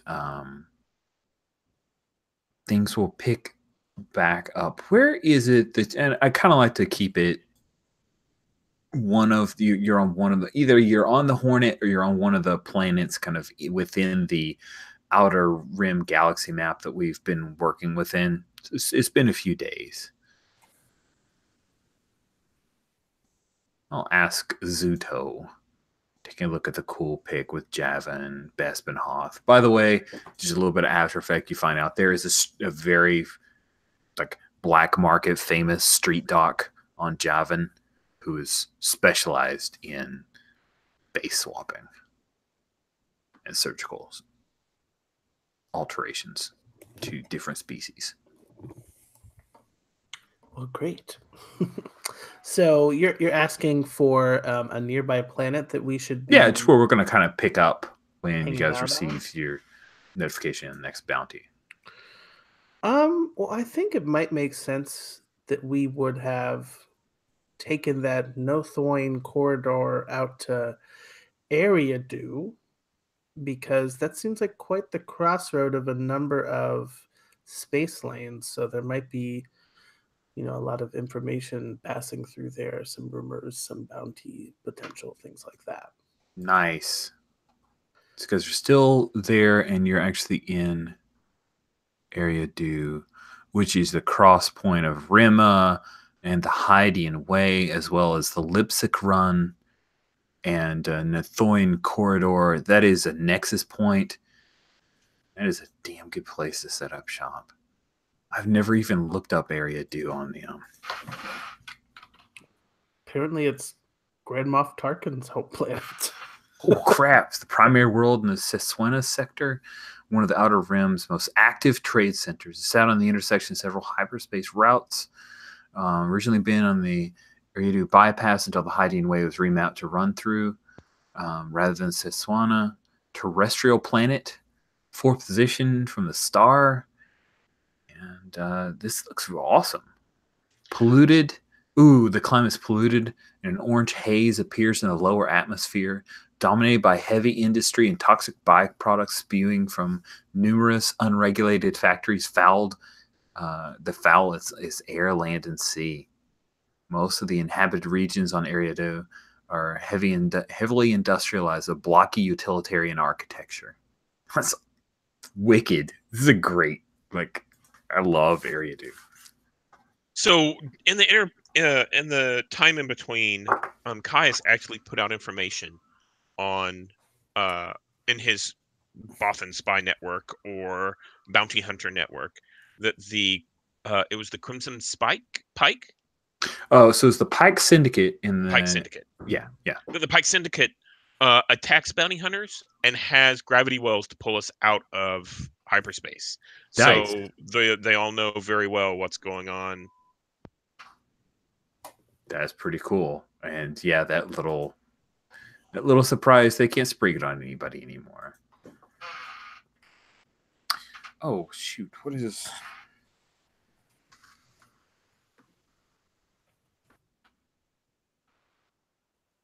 Cool. I'm just giving everybody their credits. Hey, you didn't even know you had a credits line, did you? Now you do. Haha. Everybody got 1,667 credits. Somehow they rounded up for you to get everybody equal. Because I didn't want to have the fight over who got that extra credit. If you look on line 7 and 8, the character sheet, there is the credits line. There's in the Hunt the Wicked Star Wars Saturdays SWS Hunt the Wicked. There's a little bit of like what money can buy you that you guys are welcome to take a look at. Not that you need to do shopping or go shopping, just so you have an idea of what that money. Should we do the motivation dice stuff? We should. Scenes? Let's do that. I think that's invasive. Do what? It's it's something for the end of the session. It is. That's true. But I think let's go ahead and give everybody 2 motivation dice back. So it was a small scene with an Argonaut. Well, also the scene, the standoff with him holding the hostages. Oh yeah, that totally applies. Yeah, we there could be more than. I think you definitely hit respect, Janila, and Zuto.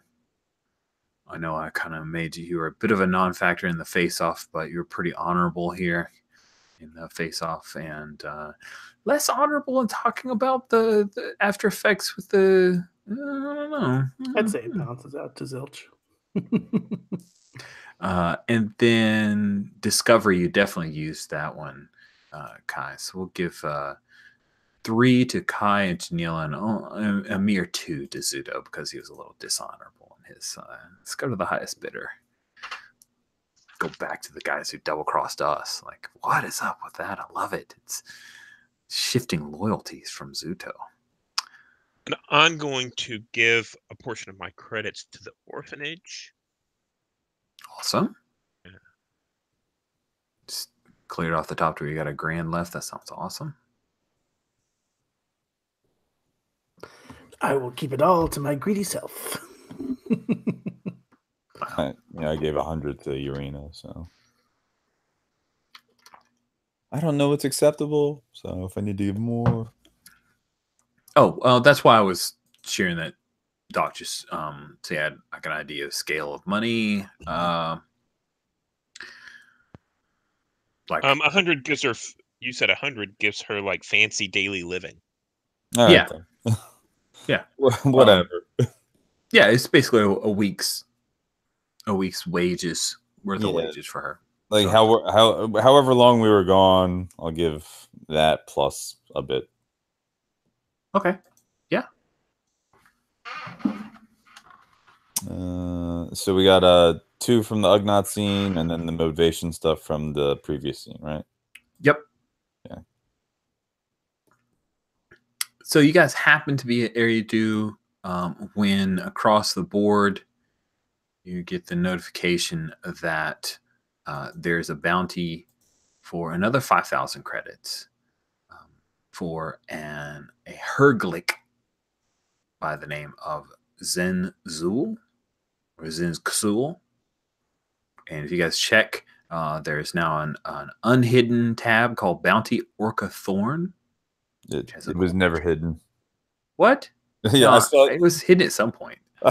I saw it for like the past 5 to 10 minutes or so. Yeah, I hit it when I thought we were going, but then we backtracked to talk a little bit. So it's just totally cool with me. So this is the bounty that comes across. Is for Orca Thorn, 5,000 credits. He's condition wanted dead or alive. He's wanted for 13 counts of murder. He's a Herglick, a very big species, 2.2 meters, which is freaking huge. He has a very thick hide, slow but difficult to injure or stun. Orca's skilled in the use of explosives and often carries blaster weapons as well as a vibro axe. He's not an assassin. He kills for sport. And that is the bounty that comes across. It's the juiciest one you've seen in the last few days. And the last place that Zenzul was seen is notification is you guys, there was a single victim who escaped him and revealed information that it was Zenzul, and that is on the planet of Shiva 4, which is why I have the little bit about Shiva 4 there. Shiva 4 is not far. So, what would you like to do, my friends? Hunt the wicked? Yeah! Awesome. Anything you want to do while you're on an area do before you hop on and fly off to Shiva? Well, looks like we're hunting some big game this time around, folks. Kai, your planning did us pretty well last time. Do you have any ideas how we should approach this? Well, the Herklick are a very tough and resilient people. So first thing we need is, this isn't something that a vibro knife is going to help much with. We need something that will affect them without affect Orca Thorn without necessarily, brute force might not be our best bet. So maybe we should supplement our weapons. I was just gonna to clarify here with Rich. You said he's wanted dead or alive. Is there a bonus if he's alive? Yeah, we'll say there's a 1,000 credit bonus for alive. I'll add that to the bounty board. I was gonna say, I'm like, it seems like it'd be much easier just to kill him. Oh yeah, I have no problem with killing him. He hunts for sport, so like I have no problem with killing him, and I think it would be safer to kill him. We should do that. However, I'm just saying, being able to kill him will be very difficult. I had a shattered pistol now. What does that do? Oh, a shatter pistol? That's pretty wicked piece of hardware there. The Imperials might ask some questions if he comes back with shatter wounds. We stole them from him. Good answer. That's why you're the talker. So the shatter gun, there is no such thing as a stun setting on the shatter gun. Okay. It ignores one armor and shatters pieces of the body that it hits. As long as we can keep enough of him intact that he can be identified, I'm happy to do that. But hey, if we're clever, I don't mind getting a little bonus out of it. I'm sure if Charut has been released from Bespin authorities, he probably has no intentions of keeping him alive. Yeah, Charut's free.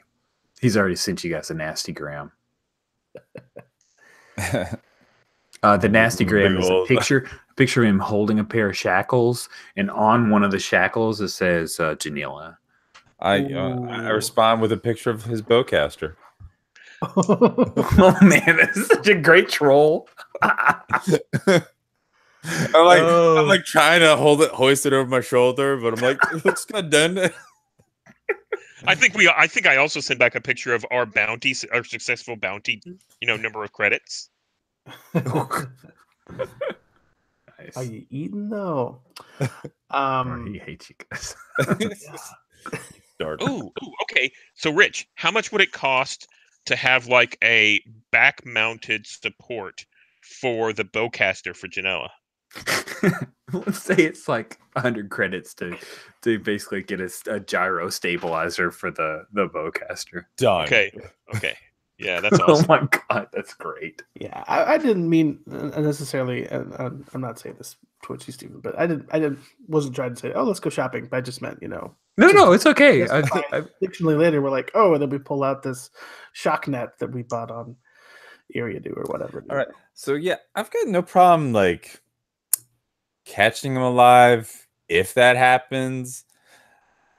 But like, we're gonna need like a trolley to carry this dude. I'm sure we have one of those anti-grav sleds like they had in Empire Strikes Back. Yeah. And also, like, I don't know if he wakes up along the way, how we're going to keep him contained is the other problem. We should just kill him. I'm okay with this. He's a monstrous person. Yeah. So, the last person who escaped, they are on Shiva 4. Sorry, I was typing. What did you ask? The person who escaped, who lived, it was on Shiva 4. Mm-hmm. They're So still on that's- Shiva 4. They're in the very small Imperial enclave there. So I think we might head there, That's the only lead.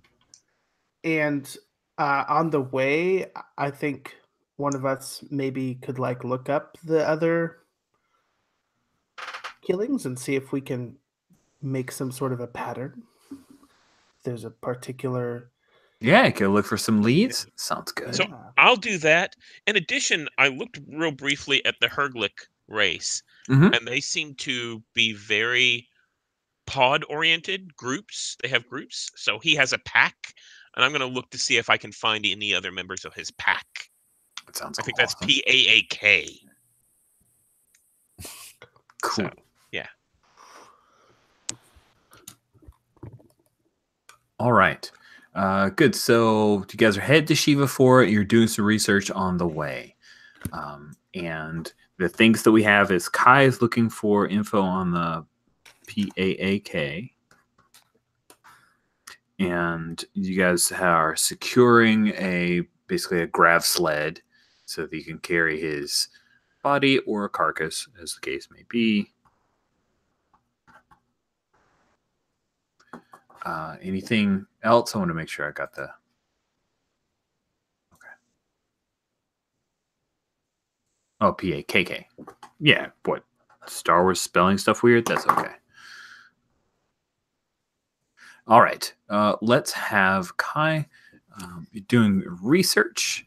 So let's see here. I think that's going to be around deduction, which is logic.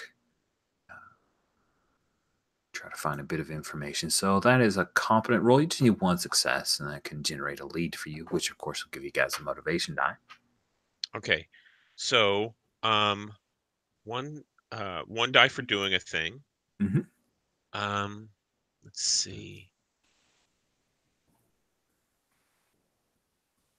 I will spend an additional motivation die for discovery, which is to discover something about another or the arc.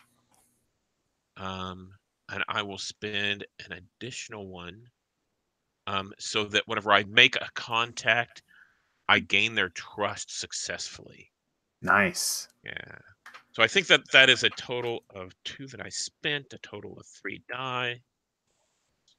Let me roll those. And I got a 6 and a 2 and a 3. I think that's one success. That is one success, which is what you need. You end up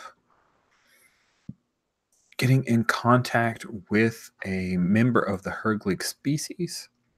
We'll say that it's a person who's an adjunct to your bounty hunter guild. Their name is Burgo Teague.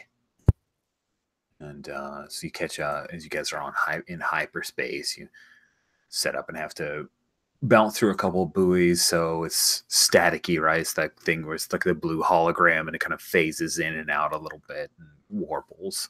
But you see this gigantic Herglic. The things are, I don't know if you guys have looked at the pictures of the suckers, but are like twice as big as a person, like a regular human size person.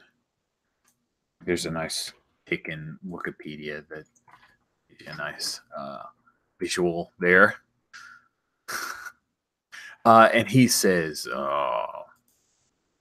Orca Thorn is no back. He was cast out.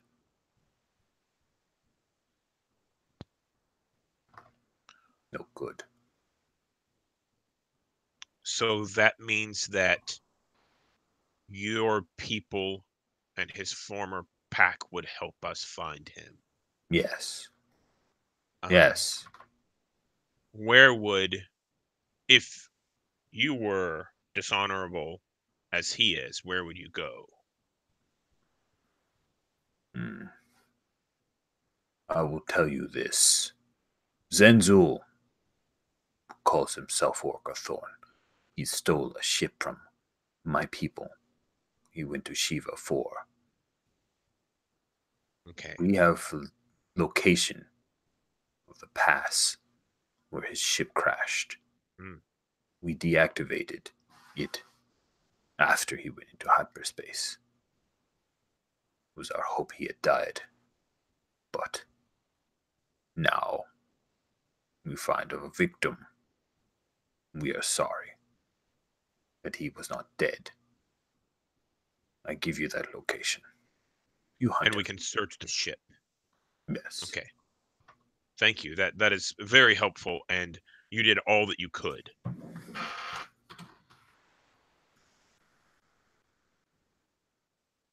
Cool. And there we go. So you guys have the lead that Zenzul's pod crash landed in a craggy pass. Oh, that is not what I wanted to happen. Hold on just a second here. I'll do that and make it wrap. There we go. Cool. So you've generated that lead. That will give you a motivation die. And you guys will come out of hyperspace. You get a notification from R5 bragging about the efficiency of his route that he's plotted.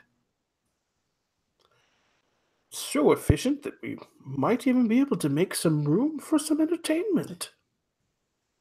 Why do you hate us, R5?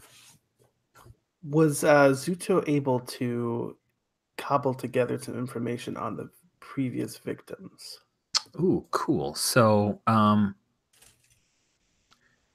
let's go ahead and have you make a roll, try to generate a lead on that as well. How are you trying to gather that information again?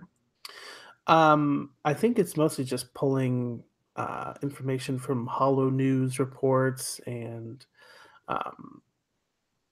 obituaries, things about these victims, see if there's any sort of common thread or pattern.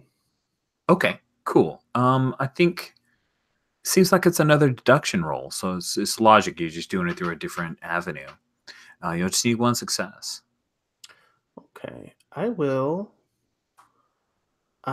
Spend 3 motivation die. Wow. And get 1 for just trying, so that's 4. Just because I feel like I have so many that I might as well just use a lot of them. Yeah. And that's 2 successes. Cool. With 2 successes, you're able to get a readout of the previous victims who remains have been discovered, and with the information that was passed over but kind of sealed within the bounty itself from the one who escaped, that there is a bunker in the mountains in Shiva 4 that Rodian escaped from, who was the intended victim. And this Herglick, Orca Thorn, he does not appear to have a particular target. Like, he has killed Rhodians, he's killed humans, he even killed one Trandoshan. And what he goes for is torture. Like, he tortures and tears them apart over many days. And from what I can tell, these aren't wealthy individuals. These are individuals with criminal ties. No, they appear to be, for lack of a better term, just members of regular society who are slightly on the edge. Like, there's one person from a small township that was a transient, and another person who lived alone. These are people that aren't part of the larger part of society or culture. I see. Okay. Cool. So we will add that lead. Go ahead and take a motivation die. And the lead is that Zinzul's most recent victim escaped from a secluded bunker in the mountains.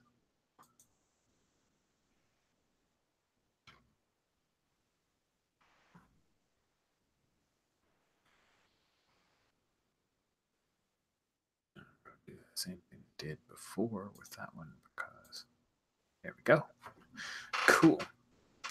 So you guys come out of hyperspace at Shiva 4, and you've got a couple places that you could plot your course for. You've got the pod crash landing area, or you have the bunker in the mountains.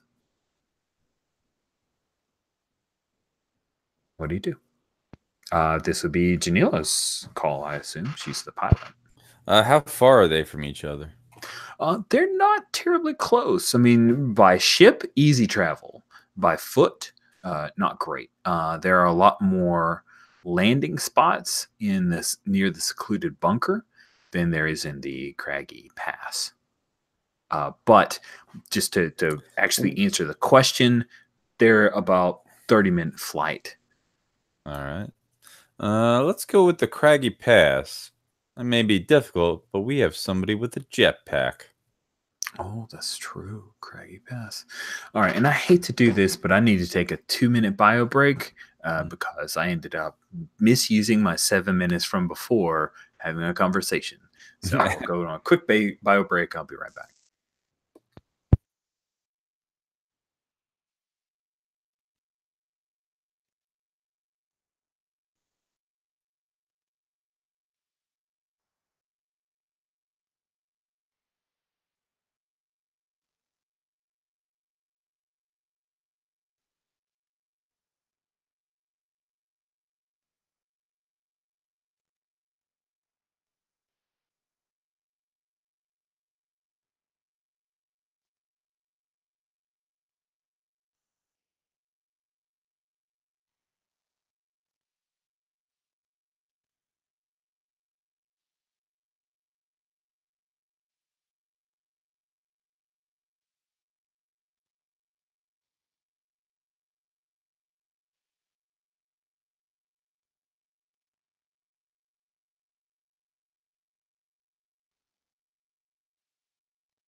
Rich, I have to admit, I was fascinated when you flashed up those Sabak cards, and I was like, what? Where'd you get those? You know what's funny is that came out when the Solo movie was being kind of initially introduced. It's called the Han Solo card game, but it's dirt cheap on Amazon. Like, it's super cheap. You should totally get it. It comes with the Sabak cards, and it comes with, and unfortunately it says Star Wars on it, but the cards are cool. And then it comes with credits that you use. Nice. The game itself is okay. It's mostly adding up and down. That's what you're doing with your cards. I was kind of hoping at some point they would come out with Holo Chess, and I've seen them come out with, like, some fan has made rules for Holo Chess Oh, that's sweet. with those beasts, and I'm like, oh, Yeah, that's yeah. awesome. I'd be all about that. Dejarak might be Oh the name. gosh. Something. I'm sure we could Google for it. Oh, it's fine.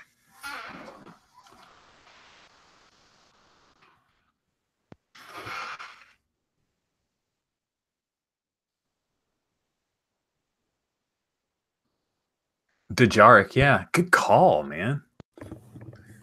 Misspent youth. Oh, right. Evidently, there's an article on The Verge from 2018.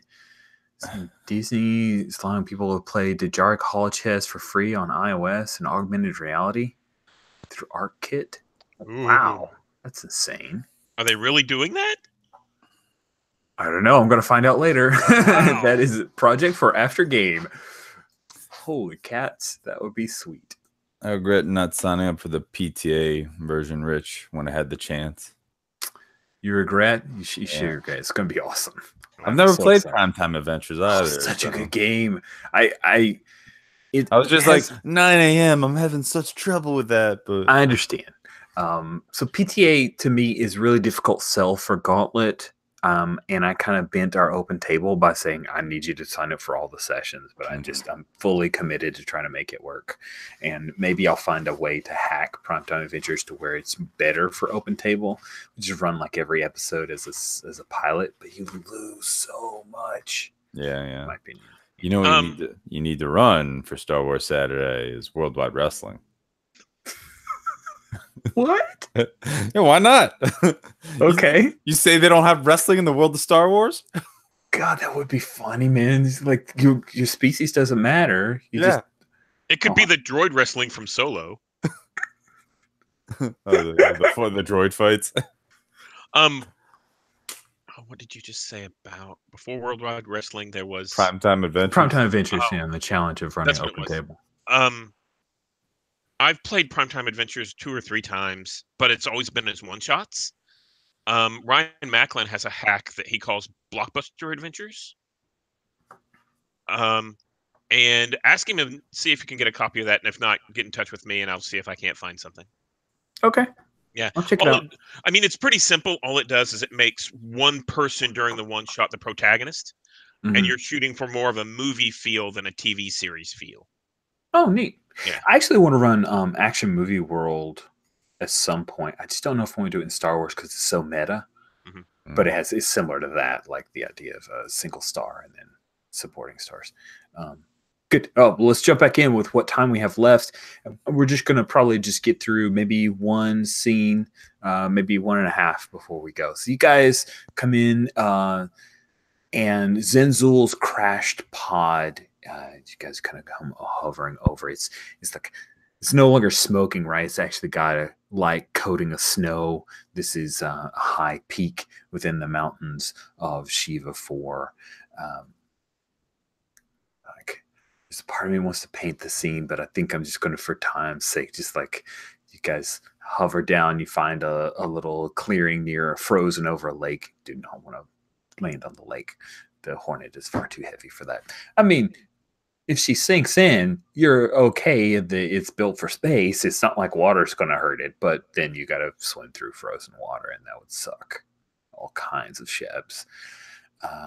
Cool. So you guys land.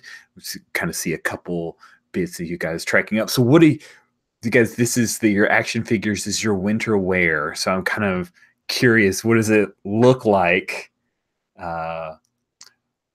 What How does Zuto look up here in the craggy peaks in the cold weather? Kind of curious, Zuto's dress there and what he looks like. So I'm definitely thinking about some of those characters from Solo. The like bounty hunters that were chasing after them. I'm trying to see if I can find a good picture. Like the Infus Nest people. Yeah. Nice. I imagine like there's like a combination like uh ski mask type thing, but then also like some cool like goggles that are sort of like built into it. Ooh, nice. Are the kind of goggles that like show the like a little bit of data display kind of deal? Right. Nice. Yeah. It looks awesome. We occasionally see the Ortegan breath kind of steam through the little balaclava there that you wear. Yeah. And then like some like space fur sort of coat. Yeah, you gotta have the fur-lined stuff. That's super Star Wars. I love it. Cool. What about Kai? What does winter version Kai look like? So Kai favors mobility, so he's wearing a very tight, not restrictive suit, but has like the gas mask that they had in the Minot caves. Oh, yeah, cool. So he's got a modified version of that kind of strapped around, and then like basically a scarf around his head to keep the wind out so he can still see. Nice. And he's furred, so I imagine it's not that bad for him. What about Janila? I picture it to be sort of like if you ever watched the old Clone Wars animated cartoons, the Gendy Tartakovsky, like Padme's winter outfit, where it's like the white jumpsuit with like the fur trimmed cloak. Yes, that is so cool. I loved that. I love that moment. Actually, it was funny. I was rewatching that just the other day, and I screen capped that particular picture. Because I was like, "What?" I'd forgotten that guy was even in. It was that was a pretty great moment. Cool. All right, so we see the three of you guys. Well, you three of you gentle beings as you're trekking your way up, and so yeah, this pod is made for a Herglick. It's not an escape pod. It's actually a single. It's a single person or single being craft. But as you can see, it kind of skimmed across a couple of the cracks. It ends up nestled in, and it looks like the crash landing was pretty rough. So as you guys approach, you see there's a lot of snow that's kind of dropped in over time in the cockpit area. Who is approaching the pod first? Well, I'm on the lookout because I got like the eye for shooting. Do you have the bowcaster with your little gyro stabilizing got mount? that stabilizer, so I've like got it like slung and ready to shoot somebody because it's just for pictures. Like I'm imagining the gyro stabilizers like the thing that in Aliens, that where they had the big heavy machine gun and there's that stabilizing mount arm type deal with your bowcaster. Mm-hmm. Yeah. Okay. Sorry, you probably already had that in your head. I just want to make sure that we're on the same mental page. I don't know what it actually looks like, but apparently I can use it. So I'll show you sometime. And so Kai is actually scouting around the area looking for footprints to see if there's a direction that Orca might have headed off in. Awesome. Cool. So I'm going to say that you're checking this out, but I need to see as you're doing this, you've got a difficulty of 3 to notice this plus some other information. Okay. So I get 1 for doing something. Does infiltration count? Probably not. Believe it or not, unfortunately for you, it does for a little bit. Something is hidden here. I'm going to say this is an awareness roll because that has to do with perception and intuition. But yes, your infiltration would actually be helpful here. Imperceptible, not so much though. Okay. Nothing about trusting, nothing about hiding. So I think I'm at 2 dice. I'll toss in a couple of I need 3 successes. Is that Yeah, this one's tough. right? Okay. I think that I'll toss in 2 motivational dice. And let's see, what else is good? I think that's it. Anybody helping? I think I'm mostly keeping an eye out just in case. So If Janila has R6, then I think maybe I'll be using my cool sensors to looking at like infrared heat maps and things like that to help with this investigation. Okay. So I'll take an extra die from that. And I will roll. All right. Good luck. I got 2 successes. All right. So you are able to, the trail, as far as, you don't see any immediate steps. So you start moving closer, and then as you do move a bit closer to the pod, you recognize the telltale symbols of someone who's rigged this thing. Mhm. And the pod lets off a high-pitched whine, and then it explodes. There we go. dun dun dun. And that is where we will end today's session. Oh, okay. With basically a thermal, I totally effectively get it. a thermal detonator that he had rigged for it to explode. So that's where we'll end our session. It's a little bit early, but I think that's appropriate. And well, Do you want to go ahead and give out injuries or damage or something? uh, We don't forget it next time. We'll figure out. we were going to pick up exactly with that moment. Okay, And that sounds then perfect. that way, if you have terrible, spotty internet and you can't make it, then you die. Sounds great. Okay. I 100% want you to be here and want to just injure you. Just so you know, I'd rather you be injured. But yeah, that's the consequence that you'll get, is some injury. Cool. Good. So let's make sure you guys did some leads. I already gave out the motivation dice for the leads, and you're kind of in the middle of a scene, so we'll leave that out there for you to recover any more motivation dice. I'd like to do the roses and thorns, and then you guys can go about the cabin, because I'll turn off the seatbelt sign or something. Means you're stuck here for a week. That's terrible. It's a long flight. We'll start with thorns. Critiques, feedback on things that were missed opportunities, aspects of the game that's still a bit confusing or causing consternation for you. Who would like to go first? I'll go first.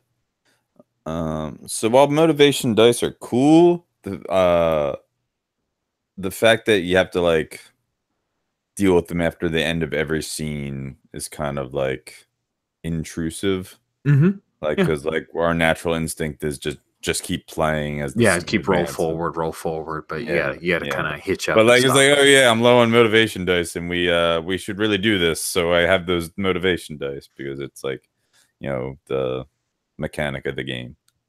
Like at a table, I could almost see some kind of hack where you like push forward as you're in the scene, you're like, and I've just activated my so-and-so motivation. And then I look across and I see everybody, oh, you did all those, great, 3 motivation dice, and we keep moving. But we haven't developed that technology for us.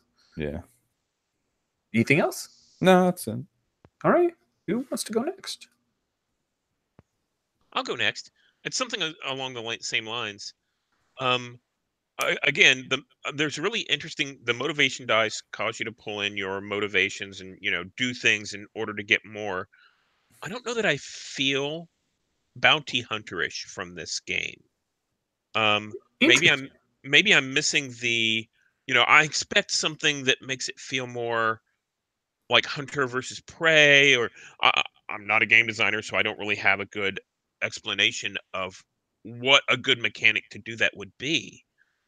But I see the motivation dice, or the main mechanic that we're engaging is driving us forward in the story, but not necessarily making us feel like hunting people. Yeah, like as soon as you generate leads, that's like the only part of it that feels like a hunter-y game to me. It's like you generate leads and then you go and you roll dice and do stuff. And I see that. I was kind of sitting here thinking, am I missing something? Where is it that I could try and lean in that direction? But I'm not sure. Yeah, I did think of another thorn once we get back. Yeah. What's that? No, jump in.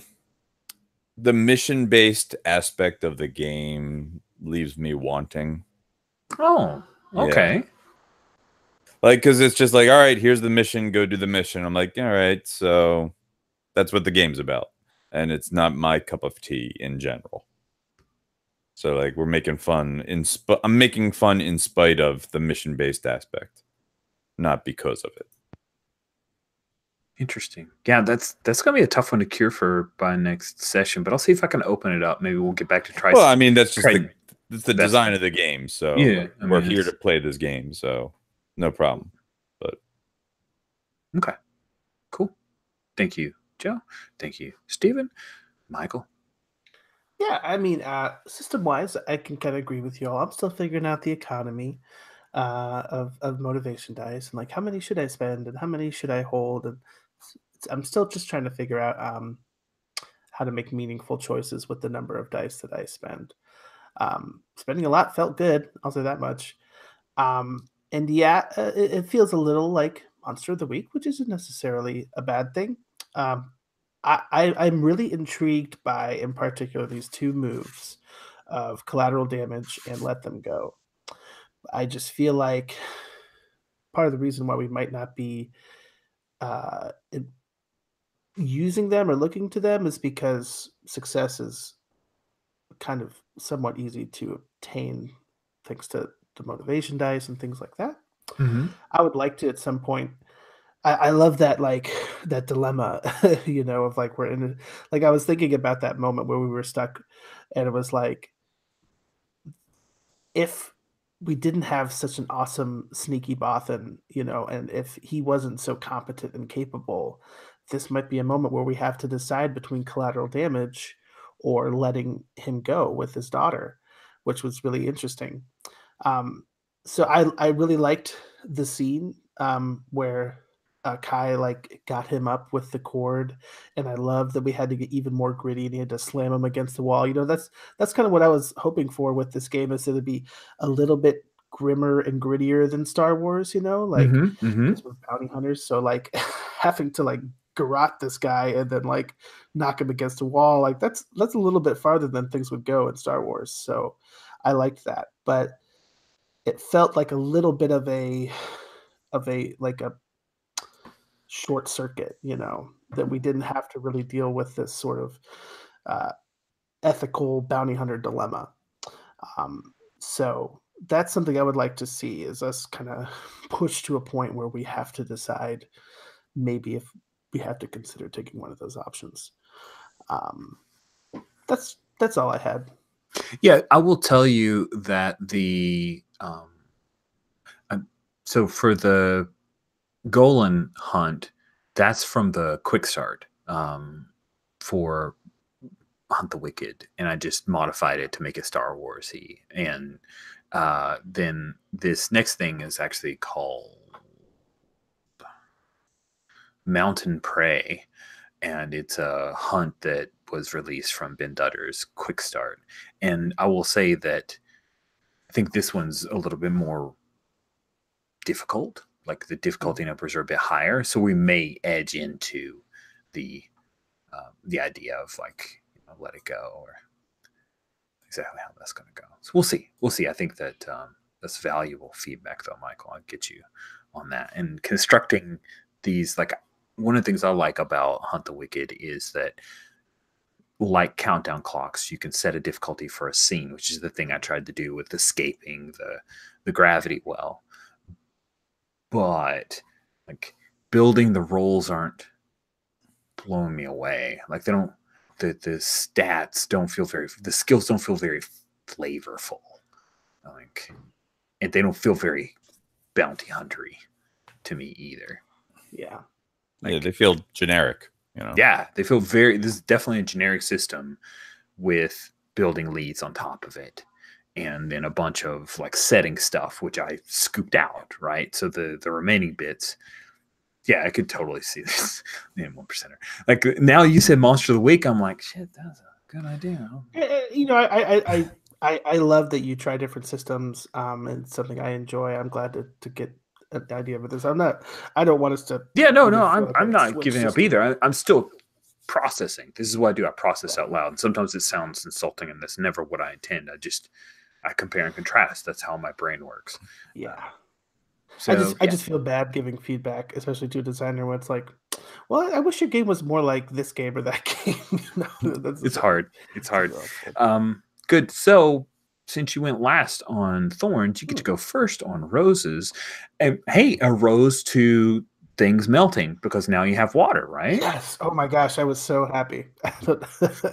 If you look through the recording, you might see my ecstatic moment. When you realized you had water again. Yes. Yeah, definitely. I want to give a rose to the Tanis Gulen switch. I love coming up with an intricate plan that's like, oh, this is perfect. Like, and then like the GM just like finding the blind spots and just like taking it down piece by piece. I that for me, even though that sounds like it would be frustrating, I really love that. The hubris of both a player and strategist and my character's sort of. It's not golden. That was awesome. I really loved Janila's taking charge and saying, I'm going to get us the hell out of this situation. We don't have time to figure out a bargaining thing here. I'm just hitting the engines. We're gonna blast off. And like I said, I really like the scene with Kai, because we've seen Kai as like this very like tender and loving individual, and then he goes in with like the die hard and pulling out the cord. That was so awesome. So this was a great session all around. Good. Thank you, Michael. Thank you very much. And then so it'll be Steven next. What rose did you have, Steven? So to me, during this session, everything seemed to start clicking where it felt like we were a crew. Mm-hmm. We were, working together, but also working separately. It felt like kind of what three bounty hunters on a ship sort of cooperating, but sort of not would kind of feel like. It just, the scenario and the actions just felt very Star Wars-y to me. So, yeah, I really like that. Awesome. I'm really glad to hear that. That's awesome. Joe, what about you? I love the character interactions, the argument over like, let's just hand him over to Pike, and we're like, no, let's just turn him in for the bounty, and like the whole face off in space thing was fun, where everybody's like, no, that's not going. I'm like as I'm sitting here watching, I'm like, did you not see Rich's dramatic pauses and how he was acting? I mean. And everybody's just playing along. I'm like, Zuto. I'm like, Kai's the only one that knows about this, so he's the only one that can tell us about it. So it was like the dog. I'm like, come on, people, that dude's golden. That was an excellent NPC portrayal. You did a great job. Yeah, thank you. I had a lot of fun with voices. The Uknot, Tanis's reaction. I also enjoyed doing the Herglick impression. I'm super happy. Selfishly, I'm so super happy that I had the moment where Urena was like, the last Wookiee I saw had a droid as a backpack. Oh yeah, I just got that now. I was like, my brain was going like firing the nostalgia delight there. I want to say, Michael, I really appreciate you bringing it back to Zuto saying, hey, we can make a lot more money. If we're here to make money, let's do this. I appreciate that, right? Because sometimes you can just say, oh, it's Star Wars. We're definitely going to do the right thing. you guys are bounty hunters. Like, maybe the right thing is something different than what you want. So I appreciated that. I really enjoyed Janila's connection to Urena and the friendship kind of thing there. I noticed there was a note about flirting there too. That's pretty cool. It was fun stuff. I like Janila a lot. And Steven, yeah, I'm glad that Michael already pointed it out, but Kai going all die hard and then garroting a dude, that was awesome. I really, really dug that. You guys brought the flavor that I wanted out of bounty hunters really, really well in this session. While the game system itself is maybe not something that we adore, or there's some tweaks that could be made to it to make it feel more like what we wanted, the color and the motivations and the way you guys portrayed your characters gave me exactly the kind of story that I was hoping to see when I said, let's do Star Wars, but bounty hunters. So I'm really satisfied with the story that we've told together. And I think Hunt the Wicked has been a suitable vehicle to help us get along those lines. Yeah, I think so. Yeah. So I like trying, I think it was Michael. I like trying new systems, and the systems that you found for all of these different Star Wars games are fantastic. Thank you. Yeah. Yeah. It's what happens when There'll be a blog post of you like determining which ones you enjoyed more for Star Wars over the others. That could be interesting. There are several 1%er that like I just can't stop running. Cool. All right. Well, thank you guys so much. We will wrap up Hunt the Wicked next session. Find out what's happened to Kai and this Orca Thorn. I made up that name because that guy looked like an orca. Like an orca. That's a scary name. Cool. So thank you guys so much for playing today, and we'll see you next week. See you next week. Thanks.